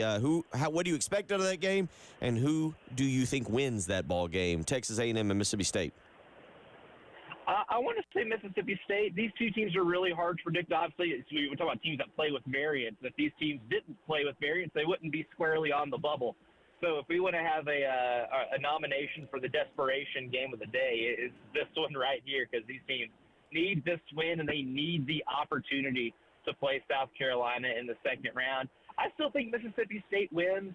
Some of their losses have been head scratchers, but when you see them play at their best, defensively they swarm, and they have a point guard who gets in people's grills, who's played 5 years of college basketball and has done a fantastic job of being able to set the tone defensively. And the way they guard, the way they get after, I love Sam Purcell as a coach. He's really impressive to talk to. He's laid a pretty good foundation that they have there at Mississippi State for what they're wanting to do in the future. I like where Mississippi State's at as a program a little more, to trust them in a game like this against Texas A&M. Elijah, man, we appreciate your coverage up there. Preston, as you said, try and sneak in quietly. Just act like you know what you're doing up there. Just give everybody a what's up and a head nod, and just keep moving. Walk swiftly. There you go. That's right. And tomorrow morning, you'll be previewing Dawn Staley's team, as they'll be set to take the floor on Friday morning. So we'll have a lot more from you tomorrow. Elijah, enjoy your day up there. And again, thank you for stopping by to join us. That's right. Take it easy, fellas. Talk to you tomorrow. Yes, sir. Take care. Elijah Campbell on the scene up there in Greenville. Bon Secours Wellness Arena. Hour 3 on the way. We got some NFL Draft Combine discussion. It's the early game. Oh, spring not officially here. We do switch the clocks over. We spring forward this coming weekend. And one of the things that comes with spring is spring cleaning. And if you're like me, that's miserable. That's awful. You don't want to spend your Saturday or Sunday cleaning your home. That's no fun at all. But guess what? I got a spring cleaning hack just for you. You can call the pros at Zero Risk Carpet and Air Duct Cleaning. And you know what? They can most certainly help you with their patented ZR water technology. It does not leave behind any sticky, soapy residue. You'll feel comfortable this coming March rolling around on the carpet after your team hits the big shot in the big tournament. So call Zerorez today to get the carpets, rugs, tile, upholstery, all looking insanely clean with their ZR water technology. Mention me, Bill Gunner, 107.5 The Game, to get 3 rooms of carpet clean for just $129. Plus, you can get a free hallway. Book online, ZerorezColumbia.com, or give them a phone call, 803-262-4020. Zerorez, spell it backwards and forwards. It's the right way to clean.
And as the fog continues to try to burn off, we do have a couple accidents to let you know about. Broad River Road at St. Andrews Road, Plant Springs Road at South Lake Drive, I-20 westbound at Fairfield Road, Highway 1 at I-20, and Fish Hatchery Road at Bent Tree Court. We do have a report of an accident. 73 under sunny skies today, cloudy 69 tomorrow. Rain and storms returning for Saturday, and a high of 68. It's 57 right now. Again, some patchy, dense fog. And the early game.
803-404-6100. That's how you can hop in this morning if you want to so choose to do so on anything you hear, observations or anything. Coming up here at the top of the hour, at the bottom of the hour, the end of the hour, Josh Harris, Darlington Raceway president, will join us. I feel great about my current standing in the Corley Pool Solutions Checkered Flag Challenge because, Preston, last year I learned, I got off to a great start. Had a nice midsummer lead, and then the bottom fell out. And Reggie Anderson tracked me down, caught me, and passed me, and ended up taking the lead and going on to win the Corley Pool Solutions Checkered Flag Challenge. So I feel good right now being in fourth, just ahead of Mr. Harris. Just remember, according to Pete Carroll, can't win the game in the first quarter. So we're just going to keep playing this. That's right. That's all we can do is keep chugging along. And Reggie showed you can come from way behind. He actually won last week with Kyle Larson, and they'll be out in Phoenix coming up on Sunday, 3:30 on Fox. So we'll get to Josh Harris coming up later on. Other things from last night that we've been discussing, obviously the basketball game, we'll get back into that, get into some NFL Combine discussion from this past week as well. And Preston wants to point out now that nobody wants to be the boss anymore, and we'll let him do that as well. As Preston Thorne back, by the way, want to remind you something I know that means a lot to Preston. Read Across America Week, which is where you've been this week and out there. Yeah, we've been traveling across the state. We was up in Iva, South Carolina, way up in enemy territory with all of the Purple Britches folks, and so we had a good time up there in Iva. We've been out to Lexington. We've been up in McCormick earlier this week. Aiken, Jackson, not even Aiken. We was in Jackson. So, we've been traveling all around the state. And, again, one of my coolest things I get to do is I get to see all of the awesome work that is happening in our schools across the state. I know there's a lot of messaging that we hear, but trust and believe there's a lot of great work happening in our schools. Yeah, Read Across America Week. We want to salute all the parents, educators, authors, librarians, mentors who are encouraging our children to read, and we appreciate the literature that dares them to think big. Read Across America Week is celebrating the power of literacy to expand our minds and our understanding of the world around us. And thank you, Preston, for getting out there and be a part. We salute you. You're a parent. You're an educator. You're an author. You're a mentor. Have you ever been a librarian? Can you check all five? Have you ever had a role as a librarian? I have. Okay. I have. I did. Yeah. I did have some weird things in life. Yes, I did have a librarian stint one moment. Oh, good.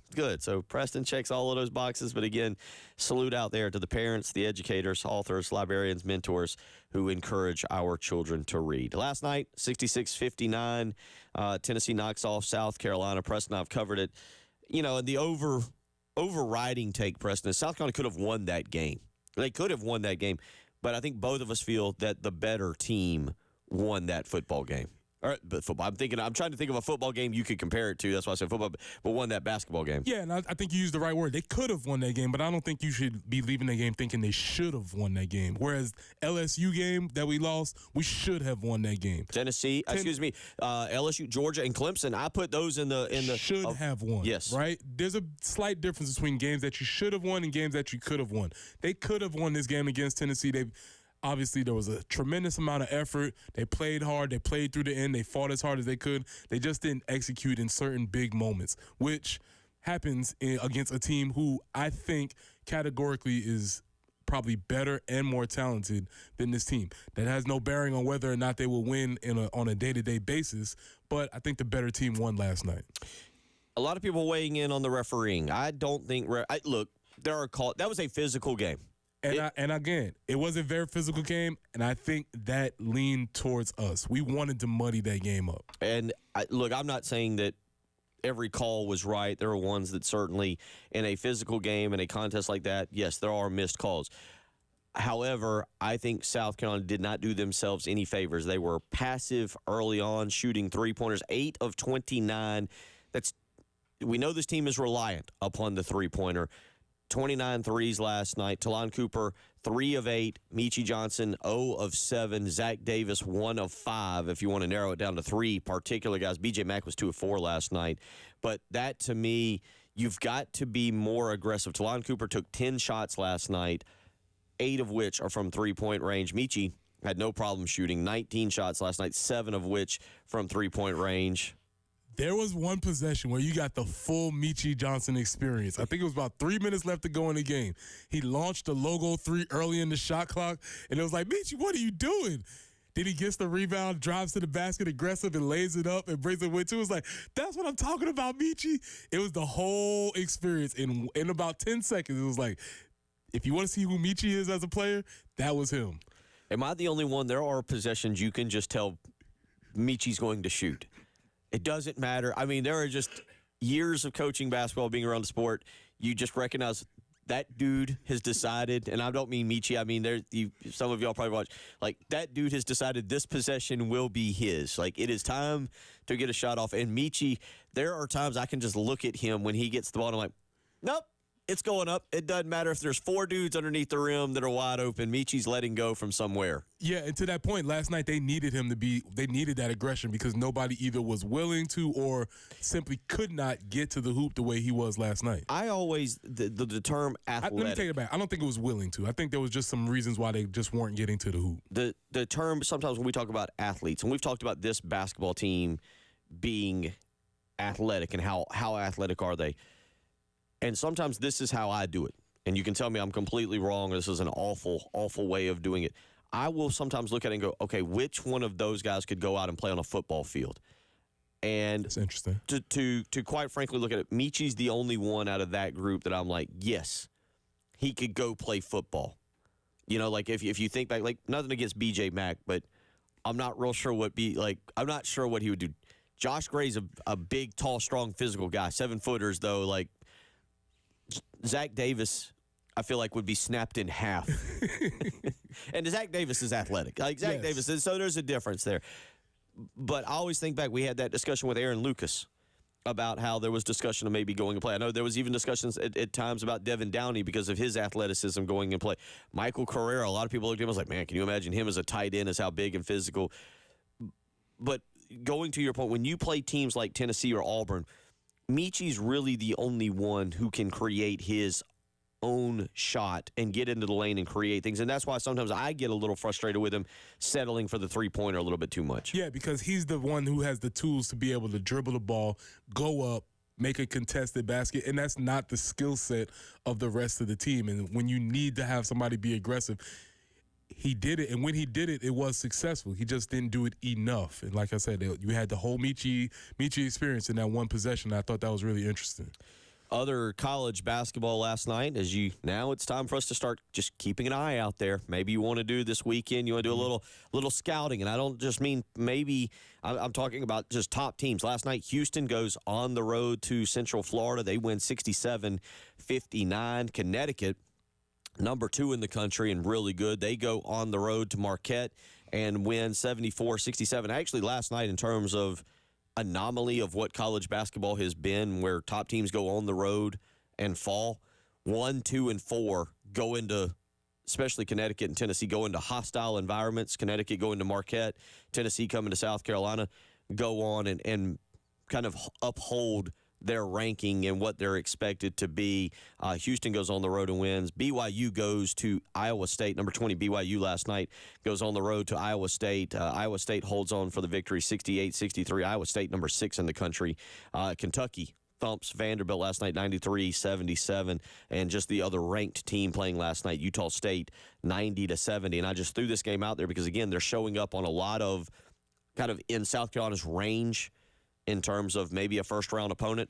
Seton Hall last night at home knocks off Villanova 66-56. I do feel like if you see Seton Hall on your television this weekend, check them out. Just 4, 5, 6 minutes. Just keep an eye. It feels like a lot of these these projections that we're seeing out there are suggesting that Seton Hall is likely in that kind of area of South Carolina, may see them in the opening round somehow of the NCAA tournament. So if you're flipping around this weekend and all of a sudden Seton Hall's on, you might be, all right, slow down here. Let's do a little pre-scouting on Shanine Holloway's team. I was about to say, so you tell me Kerry Kittles is not playing for Seton Hall anymore? That would have been Villanova. He played for for the Nova. I got that all wrong, man. Okay. I'm trying to remember. I actually went to Clemson during my college year, and I think it was Eddie Griffin, big, tall, 6'11" kid. Yeah. Unfortunately, passed away, was killed by a train, and Shanine Holloway was the point guard. And I went up to Clemson and watched those two play. So that's my – and Seton Hall, my very first basketball memory is 1989, Michigan and Ramil Robinson and that group knocking off Seton Hall in the national championship. Gotcha. So just FYI, Dr. Jerry Palm, by the way, in terms of basketball, his bracketology, Joe Lunardi had not updated his. Jerry Palm has just within the last 20 minutes. So we got a updated bracketology. Updated. March 7th, 7:52 a.m.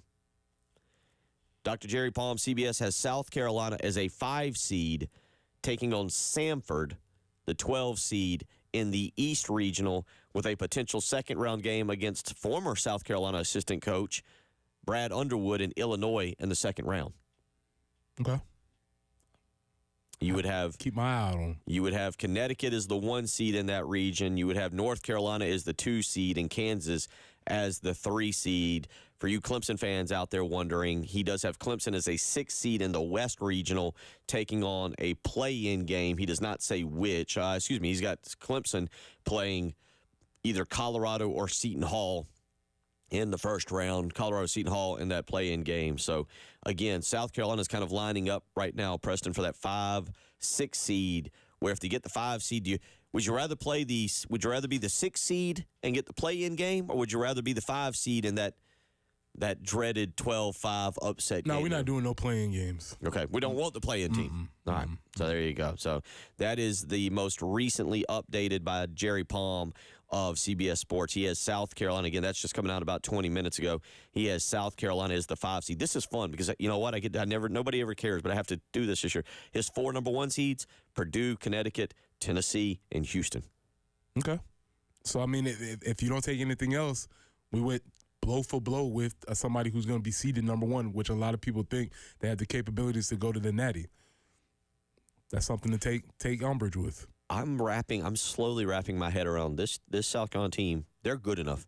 You give them the right. To me, it's all about. You ready? You give them the right. We got about 2 minutes left, and then I want to get to the combine stuff in the next. Teams that I want to see in South Carolina's regional. You want me to hold that? Yeah, hold that. Hold that. Teams I want to see. We want Bama for a path. That style. There is teams I want to see in South Carolina's regional that I think opens the door for a path to the Final Four. I like because I think you have to accept that this South Carolina team can get hot. We've seen it happen, number 1. But 2, the style they play is conducive to making a run in March. I like it. It is conducive. I will give you the teams I want to see in South Carolina's regional that I think open the door to a run to the Final Four. We can have that discussion. Buy in, folks. Who knows when we get to do this again? Allow yourself to buy a lottery ticket and dream for a second. Exactly. 803-404-6100 is the early game.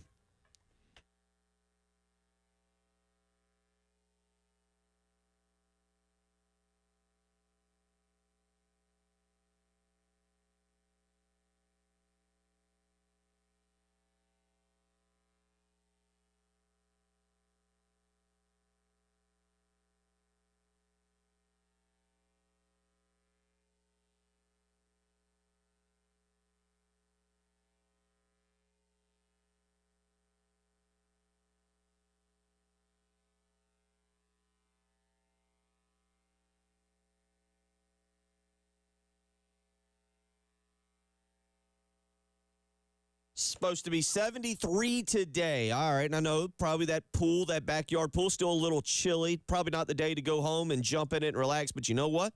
There's never a better time than today to start getting maintenance on your backyard pool to have it ready for the summer. And it's time to call the pool guru, Tracy Corley of Corley Pool Solutions, 803-445-8109. Here's the absolute best part. This is why Corley Pool Solutions is the leader in the pool maintenance industry. It's because of the way they do their pricing. Flat rate pricing, including all of the chemicals. No hidden fees. You know exactly what you are paying for, and includes all of of the chemicals because Corley Pool Solutions believes in providing the absolute highest quality swimming pool service at the most affordable price to you and your family. Line up your maintenance today. Do not wait another day. Line it up today. 803-445-8109. That's Corley Pool Solutions. Tell them Bill Gunner sent you.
Alpine Road at I-20, an accident reported there, as well as Fish Hatchery Road at Bent Tree Court.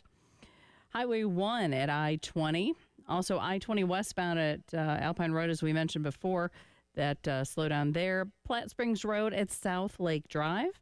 And Broad River Road at St. Andrews Road. So caution out there. Fog working its way to be burned off, and looking for a high today of 73 under sunny skies. 69 in clouds tomorrow come Saturday. Some rain and storms. 68 for the high, and sunny and 67 on Sunday. And, of course, we get to encounter the time change this weekend. So, yay, us. Right now, it's 59 on the early game.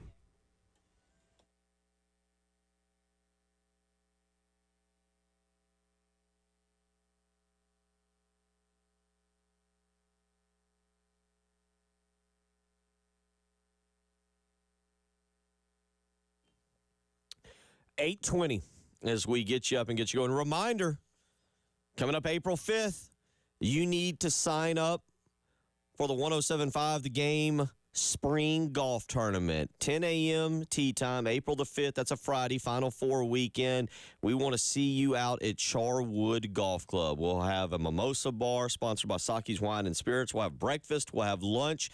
$400 per team. Okay, you can call and register today, 803-755-2000. That's 803-755-2000. Call out to Charwood. Spots go fast. We filled up the last 3 years, but we want to see you out at Charwood Golf Club April the 5th. Preston, of course, will hit the ceremonial opening tee shot. Correct. Hopefully not off of my ankle. Yes, don't smack the club off of your ankle. That would not go well. But we want to see you. So call today and get registered. It is, again, a 10 a.m. tee time. Captain's choice. If you know what that is, you get your four if you get together. You all hit a shot. You pick the best ball. You hit another shot. You pick the best ball. You hit another shot. You get the point. If you've never done it, come out and have a good time. Again, call out to Charwood today, 803-755-2000. We'll have raffles. We'll have giveaways. We'll have all kinds of prizes. May even be some celebrities out there from South Carolina Athletics. So come on out. Again, that'll be April the 5th. That is a Friday. It is Final Four weekend. It's the weekend after Easter, for those of you keeping track of that. Again, April the 5th, 10 a.m., shotgun start. We hope to see you. Get registered today, 803-755-2000. Call it to Charwood and get your team in. $400 per team. All right, Preston, real quick. These are, as I've done my research, I'm just going to give you 4 teams. I'm going to pretend in this scenario that South Carolina is, I'm going off of Dr. Jerry Palm of CBS Sports. He has released his brand new, just about 30 minutes ago, he's put out a brand new bracketology. He's got South Carolina as a 5 seed in the Midwest. He's got them playing Sanford, a potential second-round game against Illinois. But I will give you the 4 teams that I would love to see ahead of the Gamecocks in their regional. If you were having to go through and pick who you wanted to open the door to a Final Four run, I'll give you the 4 teams. So, and I'm going to go by seeds. Okay. So, to me, the weakest number 1 seed that I think matches up well with South Carolina, Purdue. Okay. I don't like athletic teams. Tennessee, UConn, Houston. So if I had to pick a 1 seed that was in South Carolina's regional, Zach Edey's Purdue's really good. If they won a national, I mean, all these teams are really good, mind you. But we're talking about the idea that styles make fights. Styles, yes. Purdue is a really good team. They're a little bit more fundamental. They will get up and down. Matt Painter's changed that team a little bit, but they're still a half-court centric team that I think South Carolina would play. Again, that would be a little bit more to South Carolina style. So of Jerry Palm's 1 seeds, Purdue, UConn, Houston, Tennessee, I would want to see Purdue. Of the 2 seeds, the 2 seeds are Marquette, Arizona, Baylor, and North Carolina. Give me Marquette. Yeah. Give me Shaka Smart. Let's get him out of here. I would prefer that over. I definitely don't want Baylor, long, athletic. Arizona loves to run. North Carolina kind of actually, R.J. Davis scares me. He's a very Dalton Connect-ish. North Carolina's already knocked off Tennessee, but no, give me Marquette of the 2 seeds. I'd love to see Marquette. Again, we're talking about who South Carolina matches up with, what I would look at a regional and be like, ooh, I love that path. The 3 seeds from Jerry Palm are Duke, Iowa State, Creighton, and Kansas. This one was really easy. I don't want to face Creighton. Don't put them. They shoot it. They're athletic. They run. They like to score. Don't give me Creighton. Iowa State plays a little bully ball. They were in there. I go with Kansas. I think Kansas is due for a choke this year. I would want to see Kansas. And Kansas actually in Jerry Palm's, again, new bracketology this morning. He's got Kansas, they have no depth. There's some injury issues there. They'll collapse to somebody in the NCAA tournament. Give me Kansas in South Carolina's bracket as the 3 seed. Okay. And then finally, the 4 seeds. The 4 seeds are Auburn. Alabama. I don't want to see Alabama. San Diego State. I will admit I do not know enough about last year's national title runner-up in San Diego State. They need to be on my list this weekend for a little bit of watching. And 4 is Illinois. Out of that, Illinois would be the team that I would choose. Brad Underwood. And part of this is a little bit of revenge factor. Lamont Paris comes across as a guy who holds onto that chip on his shoulder pretty tightly. Who did Lamont Paris lose to the last time in the NCAA tournament? Was it Brad Underwood? Brad Underwood in Illinois on the last day. Okay. So give me the Fighting Illini, and I feel like Lamont Paris would be geared up for a second-round game against it. I also think he knows how to guard that style, and he's got a better team to do it than that Chattanooga team. I would take Illinois. So of those teams, the three seed Kansas is in South Carolina's East Regional here, according to Jerry Palm, and Illinois. So you're saying there's a chance? All I'm saying is there's a chance. Okay, I like it. I love this. We have not had an opportunity to play these types of games, so this is fun. This is exactly what we want to be doing. Again, they're all good teams. I'm not trying to say, oh, that team's a bad team. No. I'm just picking out who I think South Carolina would match up better with, and that is part of getting a run to the Final Four is having somewhere along getting a little bit of breaks in terms of teams that you match up well with. If South Carolina runs into a team similar to Tennessee, Auburn, Alabama, ultra-athletic teams that like to get up and get down and can throw South Carolina out of their pace, that would be one that would scare me. And so, to me, give me a regional with Purdue, Marquette, Kansas, and Illinois in there, and I like that. All of a sudden, I'd be like, I want to just go ahead and book your tickets to Phoenix. Order them up. Just all get right. non-refundable plane flight. I like it. Non-refundable. I like it. 803-404-6100. When we come back, Preston's got thoughts. He was right. He says he was right. He told you all. I've told you all I was right. I've been right. I'm not right about everything, but I'm right about this. That's on the NFL Combine. We'll let you listen. You're listening to the early game.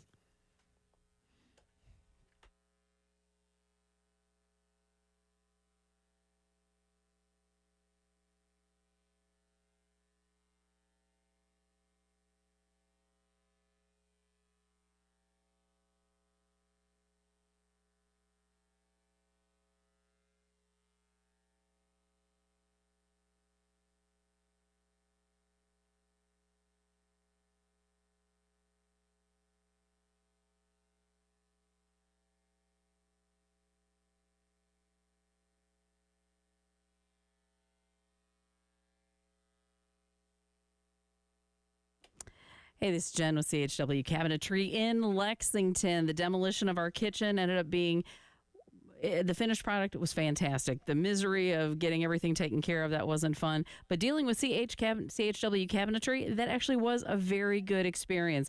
They helped us choose accessories, lay out the design, and then we got that photorealistic rendering, and I'm telling you, that made all the difference in pulling the other elements together. But did you know they do more than just kitchens? Closets, if you have a closet that's just kind of a mess and you need organization, they can help with that. If your pantry needs to be organized, they can help with that as well. They do bathroom cabinets and things like that. We just had one installed in a Jack and Jill bath, and they did a great job. Never a problem at all. And we're so thrilled with them. If you have updates you want to do in your home, visit chwcabinetry.com or call them at 803-520-6837. Be sure to tell them Jen Jensen sent you. CHW Cabinetry. Passion from inspiration to installation.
Traffic-wise, several accidents that we need to let you know about. I-20 westbound at Alpine Road, the 2 left lanes are blocked. Augusta Highway to I-20, an accident there. Platte Springs Road at South Lake Drive. Reimer Pond Road at Longtown Road. Screaming Eagle Road at McCord's Ferry. And Broad River at St. Andrews Road and the cleanup stages as well. Looking for a high today of 73. Nice to see the sun return. Then the clouds come back tomorrow, 69 for a high, and rain and storms on Saturday with a high of 68. Again, sunny on Sunday, 67. Warming up a little bit. It's 59 right now on the early game.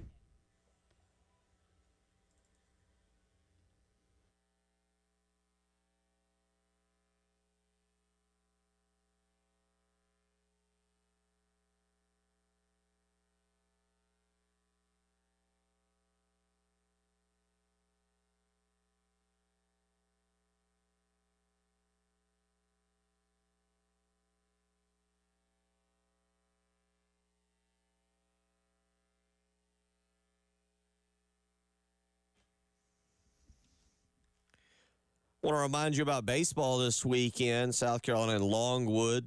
You can go to 1075thegame.com and register for the Palmetto Citizens FCU Grand Slam giveaway.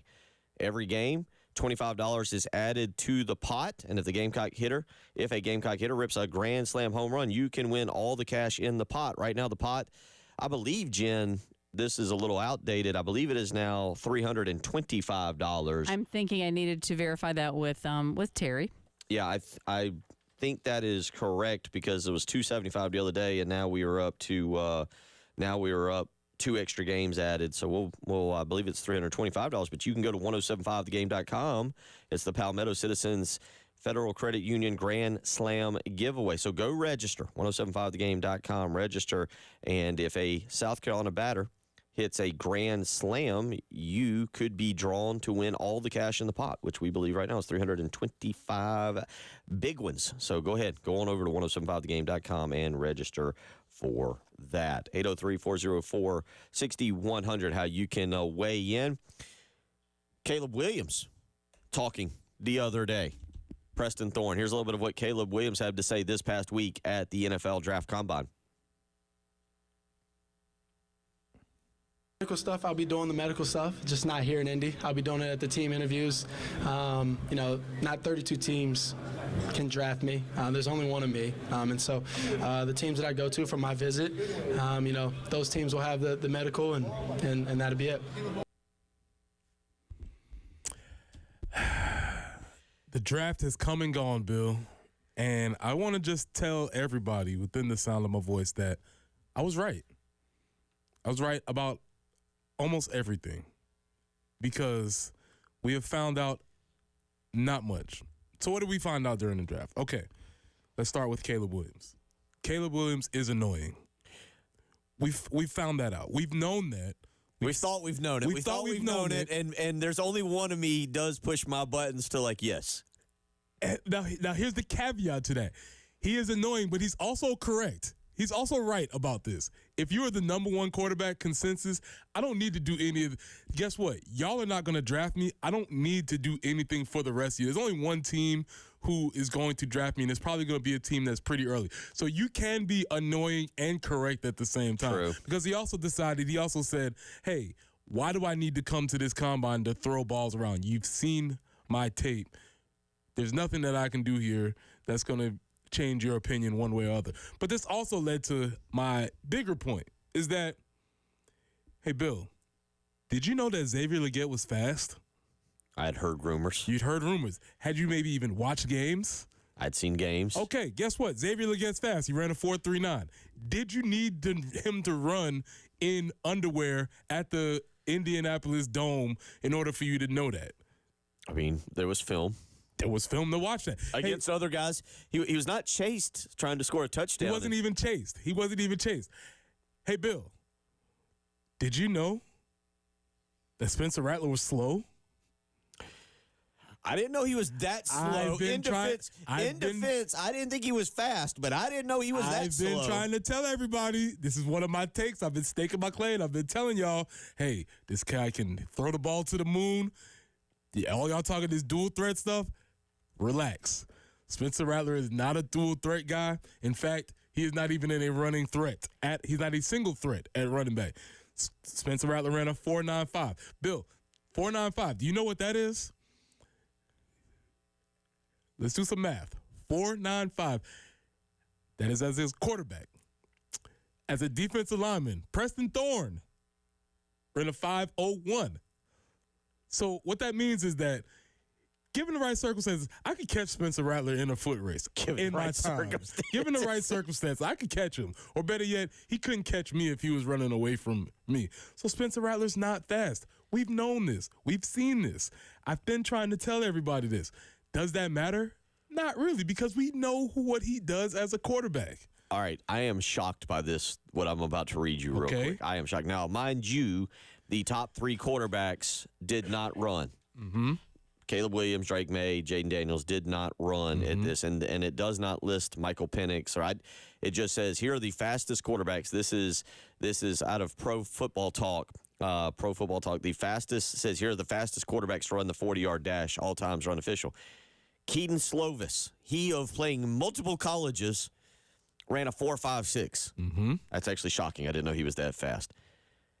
You've already mentioned Sam Hartman. Do you know what Sam Hartman ran at the combine? He ran sub 4.6, did he? 4.7? 4.8 on his first attempt. Okay. 4.8 from Sam Hartman. With that beautiful hair bouncing up and down. Just a flowing. Oh, man. Gorgeous. Austin Reed, the Western Kentucky quarterback. Sleeper pick. Ran a 4.83. Mm-hmm. Fourth on the list was indeed Spencer Rattler, who it lists at a 4.96. Oh, man, you got to give him his... You want to give him his 10th extra 10th of a 4.95? I had him at 4.95, so he's going to have to fight for that one. And this is, again, I'm looking at MSN, NFL Scouting Combine, fastest 40-yard times. It says the run, this is part of the article, the run was another step toward hearing his name called in the draft. A slow step, but yes, maybe a step. But listen, Spencer Rattler is not going to be drafted because of what he can do with his legs. He's going to be drafted because of what he does with his arm, his leadership capabilities, and his brain. We've known that. I've been telling everybody this all year. Like, this guy, hey, relax. He runs in the same category as my other favorite non-athlete that I talk about, which may spur comparisons, Patrick Mahomes. Listen, guy's not an athlete. He's a quarterback. He's a great one. Running fast in a straight line, he can't do. But guess what, Bill? We don't play football in a straight line. Here was the other revelation from the combine that everybody sort of came away with.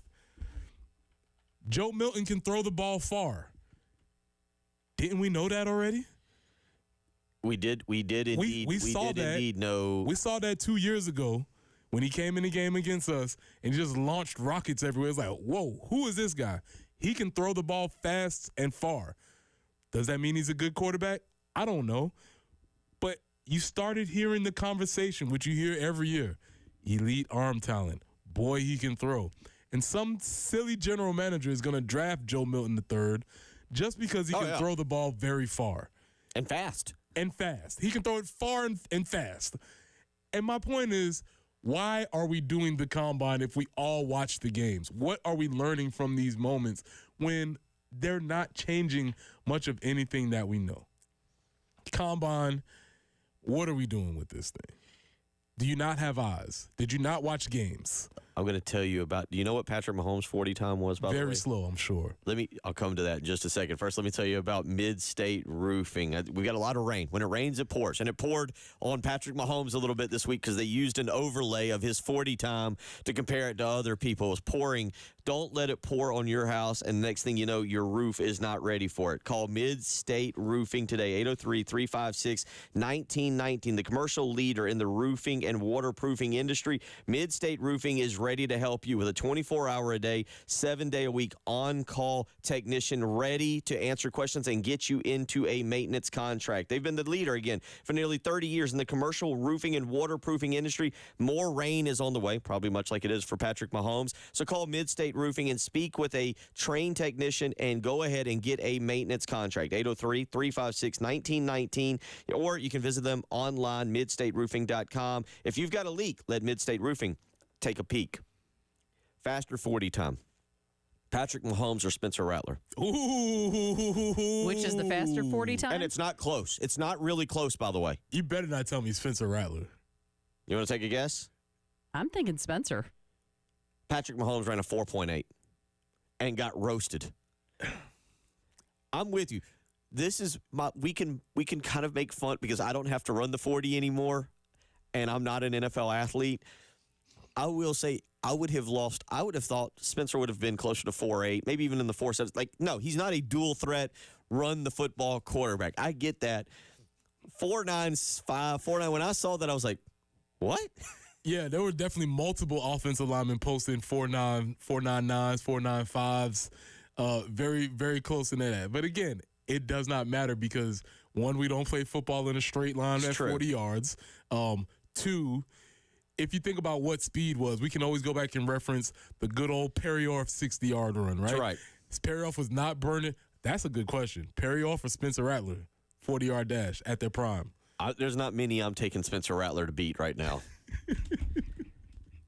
Spencer's a heck of a might be the best pure talented quarterback to ever come through the University of South Carolina. And that's what I'm saying. If you're a GM and you're like, 4.9, I guess I can't draft that guy. Then my thing is, what were you thinking in the first place? Because that's not what his strength is. That's not why you were going to be drafting him. Yeah, But 4.8 is pretty slow too. It's not fast. For all the razzle dazzle that people talk about Patrick Mahomes, he's not burning it up either. Yeah. And he's on his path to be the greatest. 803-404-6100. Preston was right. Also, you saw Spencer Rattler with it. I mean, you saw Patrick Mahomes with his shirt off, too. Yeah. Just proves that speed nor physique has a lot to do with being an awesome quarterback. Very true. Very true. I was right. That's the way we'll wrap up. Watch more tape. He was right. 803-404-6100. Josh Harris, Darlington Raceway president, coming up next. It's the early game.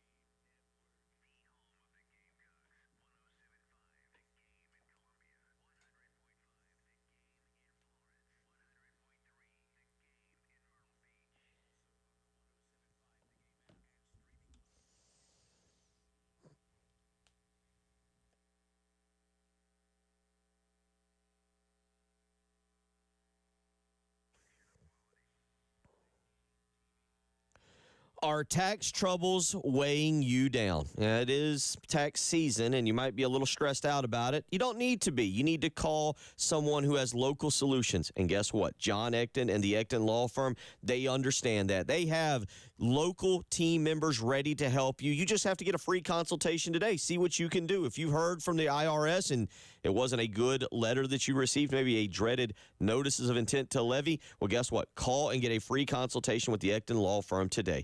803-771-9800. At the Ecton Law Firm, they understand the challenges you face. That's why John Ecton and his team are ready to offer you peace of mind that you deserve when it comes to any tax troubles. Don't let this be a burden on you in 2024. Get a free consultation today. 803-771-9800. For more information, visit them on the web, EctonLawFirm.com. Call the John Ecton Law Firm team today. Tell them Bill Gunner sent you.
8:48 as we wrap it up here on a Thursday morning. I'll be out tomorrow.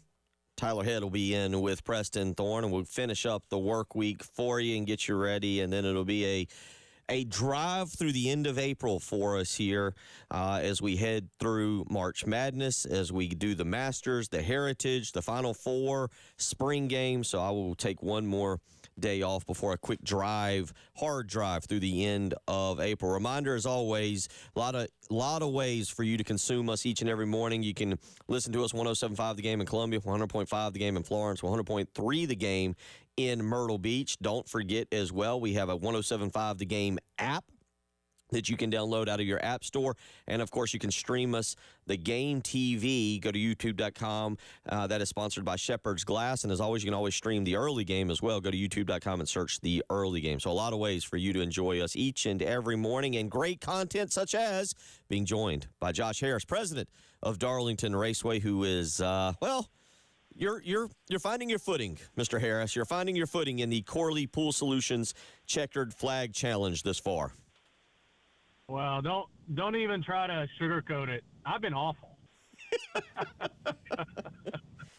Yeah, I thought Christopher Bell was going to be a good pick last week, and then he goes and, has a lot of trouble early. And from there on out, it was a little depressing for me. There was a lot of really weird things that happened. You've got Byron, who had the garbage bag on his grill, and then the beer can gets into his air filter. You have people making mistakes on pit lane. You got Bubba Wallace with the lug nut that they just could not get off. Like, it was just a weird race in general when it came to just anomalies. It was. And I think what added kind of insult to injury is going into last week's call, Kyle Larson was number one on my board, and I had the second pick and had to pivot. So that's the way it goes, though. So we'll rebound. It's a long season. That it is. And just speaking of that quickly, let's focus on you for a second. You're now 2 full months into the job there at Darlington. You're getting ready. We are not far away. It'll be here before you know it, Mother's Day weekend in Darlington. How's it gone for you so far getting ready for the May race? Well, it's been a lot of work. Our team's put a lot of work in, and, every day it feels like there's a few more things we're checking off the list, but then there's a few more things that get added to it just in our preparation. So the first 2 months have gone great. We've got a great group to work with. We've rounded out our team, and, we're about right around 60 days before we open the campgrounds on Tuesday, and then that really kind of gets the week going for us, and, looking forward to a great weekend of racing. To be exact for you, 66 days, 5 hours, 8 minutes, 30 seconds, 29 seconds. You can see what we could do for the next few minutes here as we count down. What's maybe been the biggest thing that you've had to deal with here in the first 2 months here in January and February getting ready for that May race? To be honest, it's been kind of rounding our team out. So when I joined last year in my role and then assumed the president's role in January, I still had to kind of backfill my position. So that's been what we've been working towards, and we've got that done now. So I feel like we've got our full team here at the track and our regional group that supports us. So that's been just kind of balancing a little bit of my old responsibility with the new, and just making sure the property looks good. Everything that we need to be doing this far out is on our list, getting done, and we're not, kind of waiting till the end to tackle some of those initiatives. I know you've got a lot there in front of you. We certainly look forward to being down there coming up on May the that'll be the 10th, a Friday. The races, of course, for those that don't know, May 12th, 2024. Real quick, how are ticket sales going so far? Have you been able to stay in touch with that? Yeah, we're doing well so far. Trying to build on the last 3 years. Every year that event has grown in attendance, so that's our goal this year. We're off to a good start, good pace. I would encourage everyone to, if you're thinking about coming out, go ahead and make that decision. Get your tickets now. Don't wait while you still got a pretty decent selection of where you want to sit.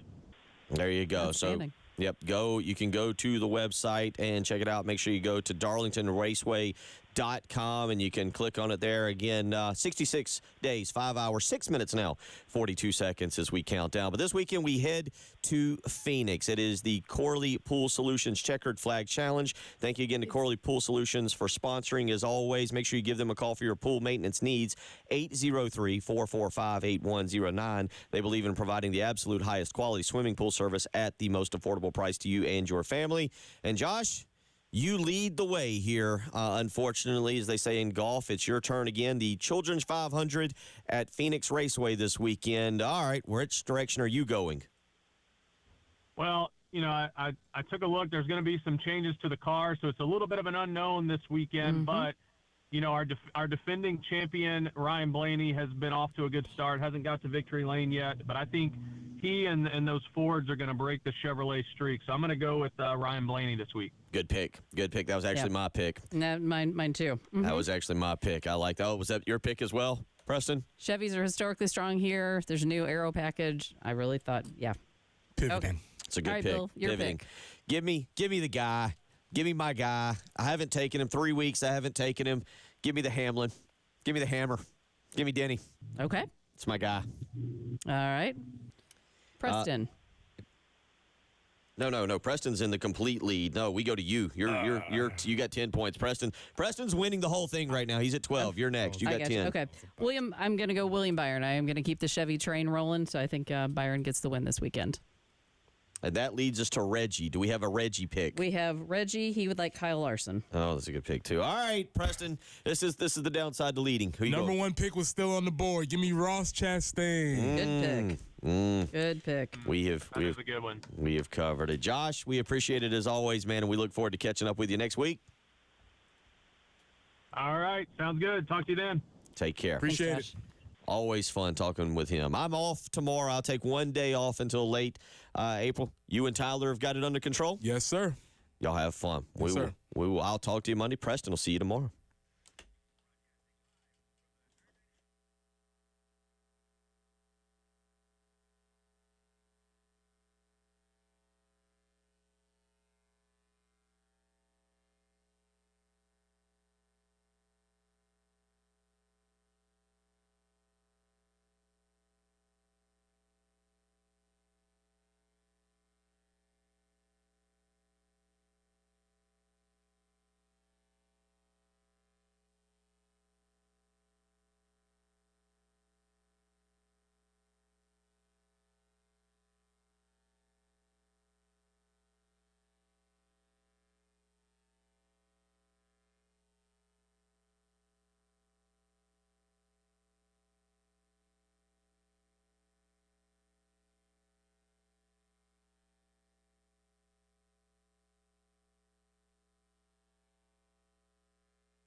And on the roads this morning, we're looking at several accidents. I-20 westbound at Alpine Road, got a wreck there.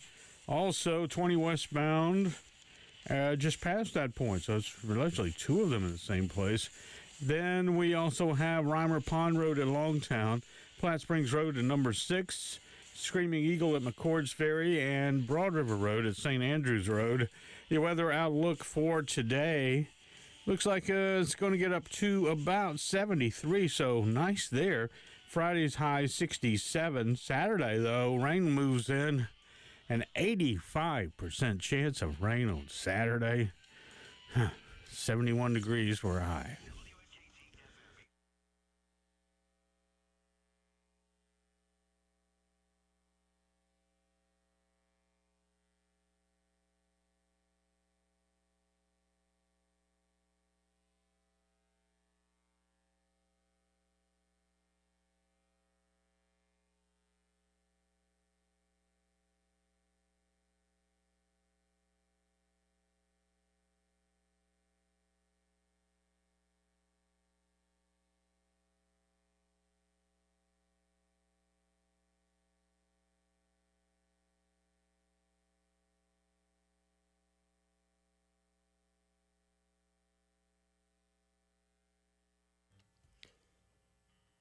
Nine o'clock Thursday morning. Welcome in. It is the Extra Point here on the game. Tyler Head along with you, Captain Dave, producing on the other side of the glass. How you feeling this morning?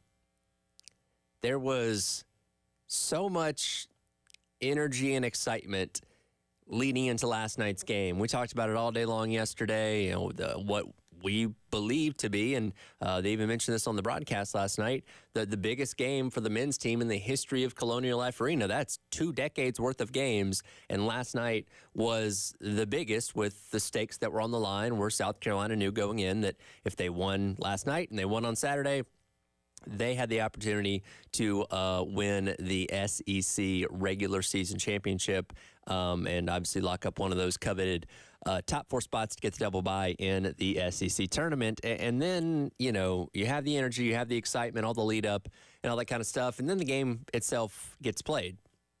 And unfortunately, South Carolina ends up falling 7 points short, 66 to 59. Losing sucks. There's no two ways about it.